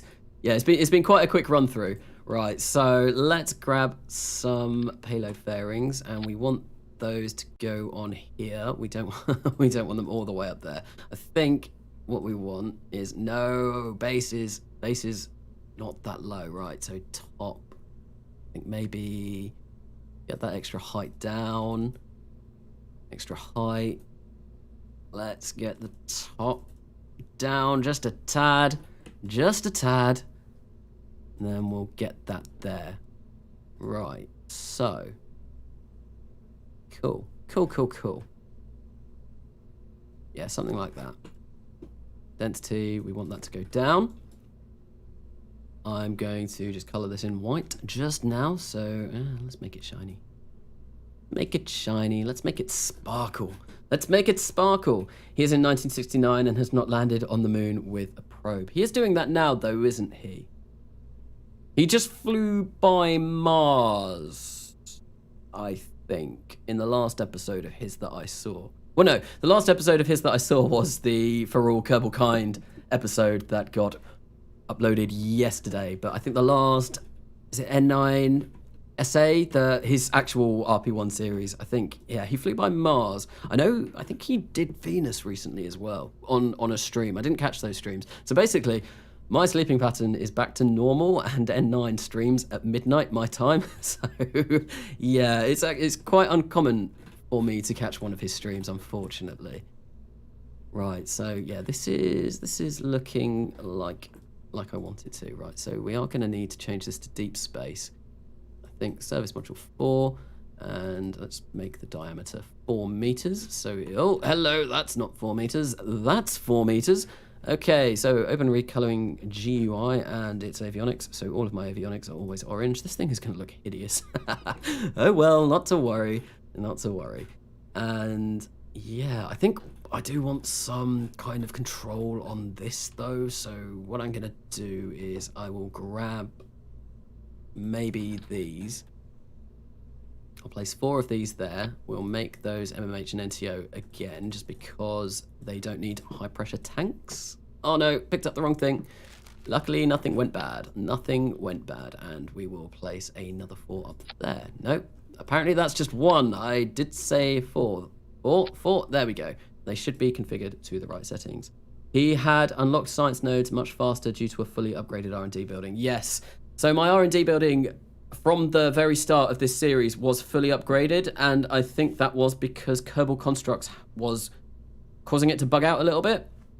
And yeah, so I was able to research very, very, very quickly through the start of this career. However, now I now would have a fully upgraded R&D building at the point that I am at. I have been going in and removing funds from my space agency when I wanted to upgrade that building. So I have removed all of the necessary funds to actually have a fully upgraded R&D building now. Right, so we're still on 2,361 meters per second on this stage. What I want to do, though, is I do want to remove all of this, and I want to add NTO. I think what I'm going to do is I'm going to get 500 NTO, and I'm going to get 500 MMH. So it's 50-50, and then what I'm going to do is I'm going to fill it up with liquid hydrogen and liquid oxygen hydrolox, because I need still 2,331 meters per second. That's way more than we need. So what I might actually do, if we do that, that's fine. We do that there as well. So no, I'm going to maybe whack it up to 1,000, and that should give us loads of RCS control, right? 1,000, and then we'll fill it up with hydrologs. It's 2,301 meters per second to perform our escape burn, our trans-Earth injection to go from Mars to Earth. That should be fine. That should be more than fine. Although we do have to configure this avionics. I really don't like this new avionics window. It's something that, yeah, no, I've never really enjoyed it. It's fairly new, but yeah, I don't really like it. So 200 tons, I think that should do us just fine. Yeah, that will be fine. And what I want to do is I want to get rid of some of this battery power because we do not need that much. I think maybe I will keep it at 40,000. Let's see what that does. So we still got 2,305 meters per second of delta V to get back from Mars. Okay, that's good. That's really good. Although, oh no, I've got 100 MLI layers on here already. That's fine. So we need the common berthing mechanism there. And what I want to do is I want to change the ends to plain metal, and we'll make the ends white, and we'll make them a bit shiny. Bit shiny, they're going to be very, very shiny. Very, very, very shiny. Cool. Okay, right. So, now, this, I think, will be our complete return to Earth stage. Well, this will go. This will go. This won't be here. We'll get rid of this payload fairing. That'll be fine. Because we will have docked our food parcel here, and we would have transferred over all of the resources. I do need to place some MMH and NTO in these, though. So that will be something that I have to remember to do. Okay. Right, so, yeah, let me think. We will have docked our food parcel, and that will have gone. We will have docked our lander, and that will have gone. We will have landed on Mars, and we will have returned it, and then that will go away. And then this will send us back to Earth. And that's enough delta V to get us back to Earth. Yeah. Yeah. This is good. This is good. Okay, no, I want to name this, so I think I'm going to call this D4 test, because I think this is the 4th iteration of the Demeter vehicle that I've been working on. Oh man, I missed most of the stream. Sorry about that. Yeah, no, my streams start, well, I've started them an hour earlier now than usual. But what I've been working on, I have been working on our manned missions to Mars, and it's very difficult. It's very difficult. I think what I'm going to do is actually, before doing anything else, let's place some lights on this, just so we can see it in space. Yeah, that'll do us fine. I think we'll grab some and place maybe 4 lights there, 4 lights there. Let's turn those on. Yep. And we will grab and have 4 just there. Do we have enough power? Let's have a look. So let's set it in. We don't want to be an IO. We want to be... Phobos will do. Phobos is in Mars's orbit. Right, so perpetual. Yeah, we've got enough power. We definitely have enough power, even to run... Yeah, even to run all of our radiators. We've got enough avionics. Okay. I think... No. I need to get some MMH and NTO for these. But once that is done, that should actually be us all done for our return module, which would be really cool. That's taken not very long to build this at all. And I think they shouldn't be particularly stressed. So the living space is ideal, amazing. Oh, we do need an antenna though, somewhere on this. We will be able to talk to Earth once we get to Mars, but before getting there, no, we won't be able to. So 2 years and 282 days, but there's not really anything else. Well, we can't do panorama yet. We can't do firm ground, and we can never do plants because plants aren't in RP1, which is annoying. What's your mod list? So my mod list is, it's a lot. It's a really lot. There's a lot of mods. If you go on any of my videos, I do upload my mod list on, well, I in the description of my videos, my mod list should be on there, so I would not be able to tell you them all by memory. Definitely not. There is a rather large amount of mods that I play with this. So, there was something that I just said, stress. That's not enough. That's not enough to do a Mars mission. Hopefully nothing goes wrong, though. I can't get it any better than that, though. It's pressurized, and I can't get any of those other stuff. I guess the people landed on Mars will be a bit happier because they'll be on firm ground, but apart from that, yeah, no, that's a bit annoying. Right, so I'm gonna grab just one antenna, and I think what I'll do is we'll just whack it there. Looks like a good a place as any to place an antenna. I think that should be fine. So planning, where's Planning GUI. There it is. I'm fairly sure this will be more than enough to get us to Mars. Mars. Yep, no, we're getting at... Oh, what's it called? Well, the furthest that Mars is going to be away, we'll still be getting 70 bits per second of data. So that's fine. Yeah, that's absolutely fine. We don't need anything bigger than that. And I only want one because real antenna, you only need one. One antenna. Any more than one and it's a waste. Hello, Broden Shooter. Welcome to the stream. I'm currently working on doing a Mars mission, a manned Mars mission. Kerbal, when do you start your stream every Monday? So 9 p.m. British summertime. I start at 9 p.m. British summertime because I know a lot of my viewers are from America, according to YouTube statistics and analytics. And it means that maybe some of my European viewers as well. I know I have a few from over this side of the pond. It's just kind of like a kind of good time for everyone, I think. I do look on my... So I can see when roughly everyone is online. YouTube has a great window for that. So I've tried to fit it where it works out best. But yeah, so 9 p.m. British summertime every Monday. And that will be continuing, even though I am starting up uni. I have got my timetable and I'm not in until 4 p.m. on Tuesday, so I will be able to do these quite late. It's amazing. It's great. Great, that's all that's important. Uni doesn't matter. No, these Kerbal Gets Real streams are much more important than university. Don't let my wife or my mother hear me saying that. They might be very, very upset with me. Right, so okay, let's get rid of this flag. I don't want that flag there. Right, I think I'm just stalling for time. I think I'm stalling for time before I have to do the next stage, which is going to be actually the transfer stage to Marge. Okay, the transfer stage to Mars. And the capture stage at Mars, and that's going to be the really difficult thing, right? So spherical tank integral, but I do want to no. I want a radial tank to fill up with. Oh, that doesn't look good. That's not right. That's really not right. So I think what I'll do is I'll place 2 of these on here. We'll make it capsual. We will lower these to about 0.8.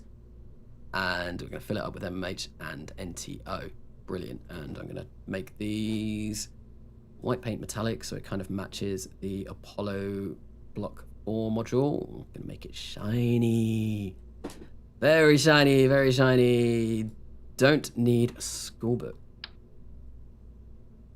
Thanks, but I'm in the US. Any idea when you start here?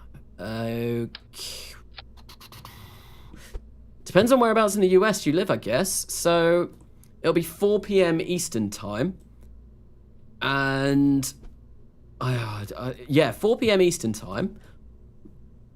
If you're on the East Coast, that's when it will that's when it will be. I guess, yeah, I don't really know other time zones in the US, unfortunately. So around 1 p.m. PST. So is that Pacific time? Is that what that stands for? I find it quite funny that you were planning out your manned Mars mission in the start of 1969, yet in my safe, the first unmanned lunar flyby was in late 1979. Well, we all get there at different rates. I've played a lot of Realism Overhaul. I've done probably about 5 or 6 RP1 careers now. This is the furthest I've got, though. I've never gone to Mars with, well, I've never done a manned Mars mission. So yeah, this is very exciting for me. Right, so anyway. Okay, let's stop procrastinating now. Now we are going to work on our transfer stage, and this is going to be hard. This is going to be really hard, really hard. So what I want, I think I might have to do a bit of rejiggery with this at some point. So we're gonna go nuclear. And I think we're gonna be using a Nerva 1. I'm not sure though. I'll see kind of what Delta V we get out of that. Be interesting to see how much we can squeeze out of those engines. And I did mention on my Discord earlier about using, what is it? Asparagus staging, and hopefully I can do that. 3-3-1. I want 3-1 flat, really. Maybe diameter of 8 meters. 3-1 flat. There we go. So this. Right, we're going to have to extend the hangar because this is now getting rather large. So let's get this all the way up here. I've done 7, most of them not moving beyond 1958 rocketry. Keep trying, keep trying, keep trying. It's so great once you get to like this kind of stage. This kind of stage where you're going around and visiting everything. Right, I think maybe if we go for 8 by 30, let's see. That's going to weigh an awful lot, isn't it? It's going to weigh a lot. It's going to weigh a ton. Well, it'll weigh a lot more than a ton. It will weigh a lot more than a ton. Right, so I want a mount on this. I think we're going to go once again for Saturn. Oh, we could go for Saturn 4B. Maybe we will try that. So now let's go grab ourselves a nuclear engine. And like I said, I think I'm going to go for the Nerva 1. Where is it? Where is it? An atomic rocket motor. So it should be around here somewhere. Could just type it in. That might be a smarter idea.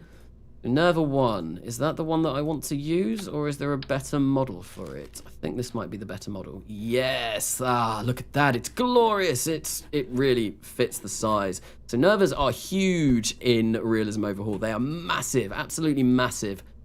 And apparently I can toggle a flag. Oh, cool. I didn't know that. I did not know that. Okay, so let's keep it at 3,600. Got loads of ignitions, 60 ignitions, and its specific impulse is something like 800? 825, so yeah, it's the specific impulse on this is insane. Just rejoined, what is this? So I'm trying to now build ourselves a craft that is going to get us over to Mars. Let's fill this up with liquid hydrogen. So yeah, that gives us 3,426 meters per second of delta V. And that's going to take us 2,720 seconds to burn all of that. Nuclear engines take a really long time. Let's see what we get if we try maybe a Nerva 2. Whoa, that's a big boy. That's huge. That's massive. Ridiculously big. 3,491 meters per second. Yeah, that's a lot better, isn't it? It's a lot better. 60 ignitions. That's a lot better. That's a lot better. Right, so I think what we'll do is we'll offset that in there, but that's going to weigh so much, isn't it? Oh, no, it doesn't actually weigh that much. So 328 width. It's about 150 tons. Yeah. I can launch this on a Leviathan. Although I am going to need to get something on there that can do orbital maneuvering. So that's going to be interesting. It's going to be interesting doing that. We'll see. Can we get something for scale?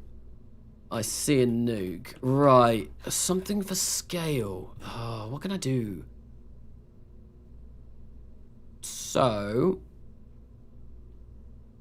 do I have any non-RO pods or anything like that?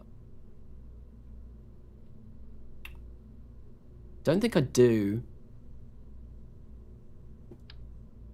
So this is a Mercury capsule. The Mercury capsule will actually fit inside the nozzle. It's huge. It's absolutely massive. So the Mercury capsule is what? It's got a 2-meter diameter? I think, I can't remember. But yeah, no. This thing is 8 meters. The diameter of this tank is 8 meters.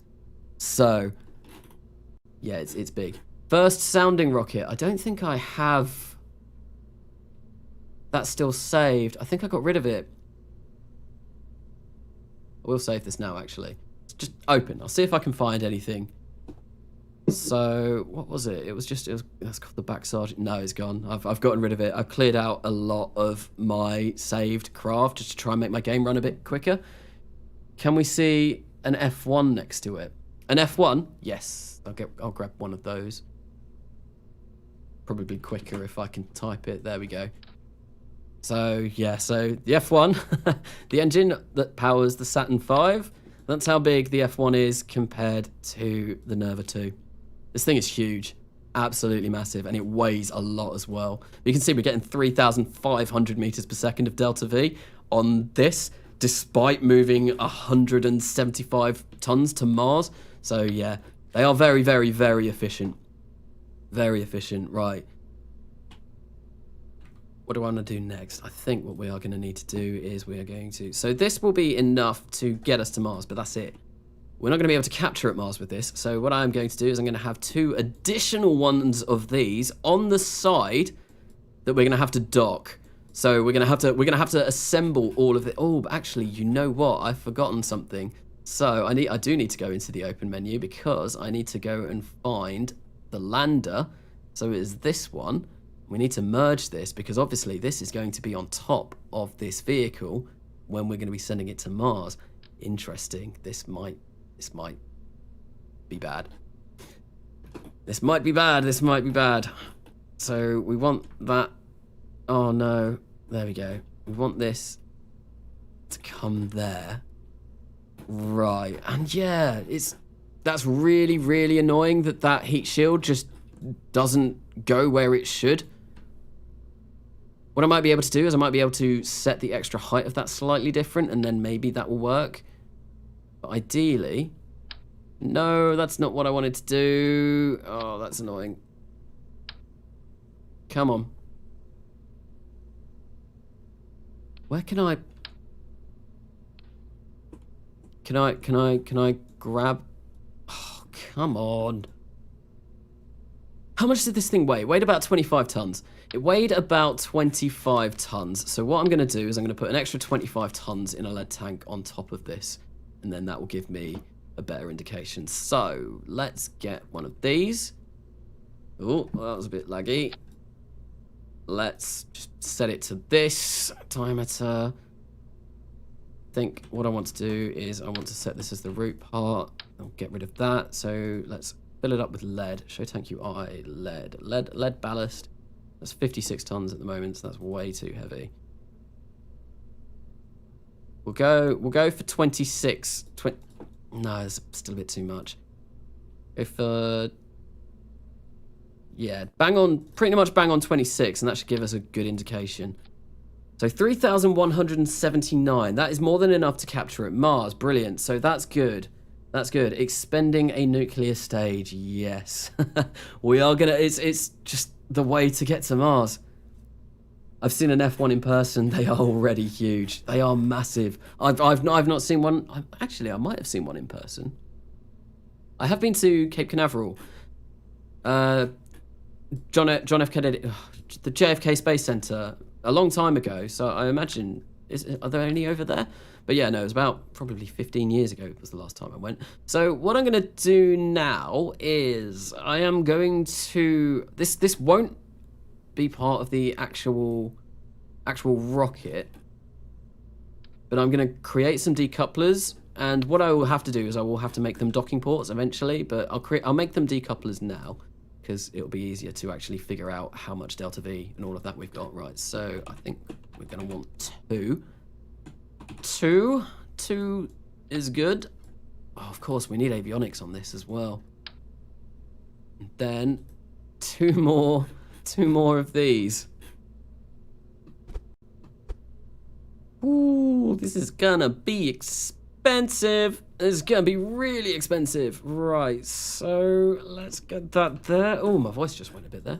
Sorry for that. Excuse me.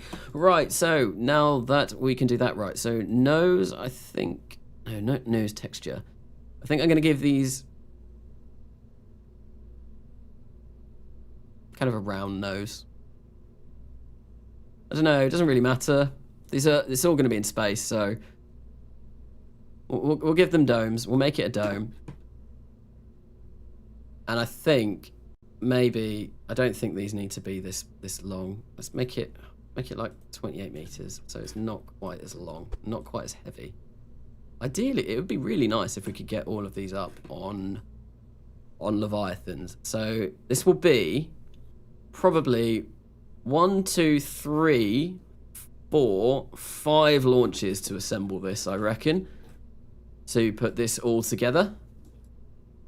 Save it for now. I love coming into KVV and looking at what it looks like every now and then. Big. Very wide. Very wide. This should be... Nerva heavy, yes. Yes, there's one in the rocket garden. So I probably will have seen one in real life, but yeah, no, it was a very, very, very long time ago that I went to Kennedy Space Center. Very cool though. I would quite like to go back, but obviously travel's difficult at the moment. I think my family were planning on going over to Florida again for a couple of reasons. For one of my birthdays and my dad's birthday, like big birthdays, my 30th and my dad's 60th. But I'm not sure if that's going to happen because, well, Corona. Although this is a few years away yet.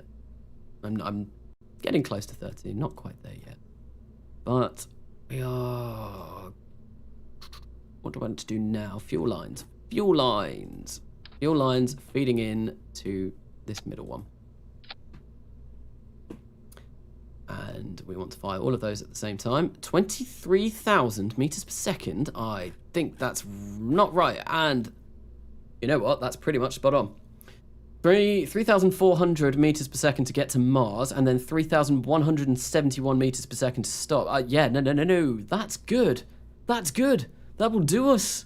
That will actually do. That will work. How long's this burn, though? 708 seconds. It's not that bad. That's really not that bad. Just over 10 minutes for a Nerva stage. Very, very cool. Very cool. Okay. This might work. This might work. Then we've got our return to Earth stage. Interesting. But we need avionics. And we are going to need avionics on all of these. And actually, what I'm going to have to do is I'm going to have to go in and kind of process each one of these individually. That's going to be a bit annoying. I think what I want to do is on... I think maybe... Oh, we need radiators. Radiators are going to be important. Radiators are going to be really important. So let's create some medium radiators. And I think what we'll do is we'll have them there. We'll have them there, and we'll have them there, and we obviously need MLI layers on these, and we've already got MLI layers on those. Cool. So now with those radiators there, hopefully that should prevent any boil-off. This stage will get used before we even go to Mars, so we don't need a huge amount of radiators on there, but we need quite a lot on this stage, I think. So let's put 4 like that, and then I'll put another 4 up the top there. Okay, so is this going to be assembled in orbit? Yes, it will. I've only got decouplers on there at the moment just to kind of give me an indication of where everything needs to be, but I will attach all of this with docking ports in orbit. So obviously what I do need as well is a stage on these to do orbital maneuvering. And what I think I might do, what we'll do, I'm going to change this to cryo. Oh, no, I didn't mean to do that. What I will have, I think I will have some AJ-10 engines or something here and here that are going to be able to maneuver this around. And maybe, we'll get some MMH and NTO in this as well. Why has that gone down? Gone down to 3,000. Oh, it's because of the radiators. Might need to make these a little bit bigger. Might need to make these just a tad bigger. Maybe we will go for 30 by 8 on each of them. Yeah, and that gives us 3,500 there. Very tight for Mars though. 3,500 is a good Mars transfer window, and that doesn't always happen. 3,500, 3K, yeah. So, is there any rule to figure out how much MLI to add? I don't know. The only reason why I am adding 100 MLI to this is because this is going to be in space for a year. The stages that we need the MLI on, so this core tank and these 2 side tanks. Well, no, this core tank will be in space for a year. These side tanks will be in space for probably about 30 days at most. So I probably don't need all that MLI layers on there. This is the important one. This will be in space for 2 years before we're going to fire this up. So we're definitely going to need that at 100. I'm not sure. I really don't know. Reminds me heavily of one of von Braun's later nuclear Mars concepts, i.e. it looks really, really good.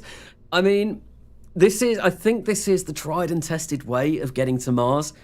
Doing orbital assembly. I think there's another way, which was originally going to be my original plan, sending loads of small missions to Mars all at once. But I think this is easier, and you can get a lot more to Mars this way, which is why I've gone for this way. But yeah, no, I need thrusters on here to dock these up to these. Once this is in orbit, this is going to need, I think what I might need to do is place a maneuvering stage up there and get this to orbit and get this to maneuver and meet up with this like this. Actually, when I launch this is going to be on top because I'm going to launch the crew with all of this. So this will be on top with the launch escape system. God, this is going to take a load of figuring out. This is by far the most complicated thing I've done. Sending humans to Mars is difficult. It's really difficult. Yeah, it's gonna take a while for me to actually figure all of this out. And yeah, I think there's a lot that I've got to do. And actually, I think I'm probably going to be done with the stream for today. Just because I feel like this is a good time to finish it. I've got most of the Mars infrastructure in place, or the architecture for sending humans to Mars in place. It's almost 1 a.m. my time, so I'm getting quite tired as well. And actually, I think I need to really think about this to do it properly, because I will make mistakes. I will make mistakes if I'm too tired to do this, and obviously that'd be really bad. But yeah, I think it's been a good stream anyway. It's been a heavily build-focused stream. In fact, it's been completely build-focused in the fact that we have now designed a Mars lander that does work, and we have designed a vehicle, a spacecraft, that will get us over to Mars. So, other account, will we get another save export for the next outsourcing round? Yes, I will do another save export. One of the things that I kind of wanted to do in this stream was to actually build up the core of Community Station. Okay, well, I'm going to have to do that tomorrow probably and try and get that out as quickly as possible. And then I'll assign the next outsourcing contract and I'll do it all on Discord again. Hopefully I can catch next stream in its entirety. So yes, 9 p.m. British summer time on a Monday is when I do my streams. So, but yeah, outsourcing, I need to do that. I need to put up Community Station. I need to actually build up Conglomerate 2, which won't be Conglomerate 2. What I will do is we will do a vote for that on Discord again. Because, yeah, I think that will be the next... What shall it be called? What shall it be called? So expect that to go up in the next few days as well.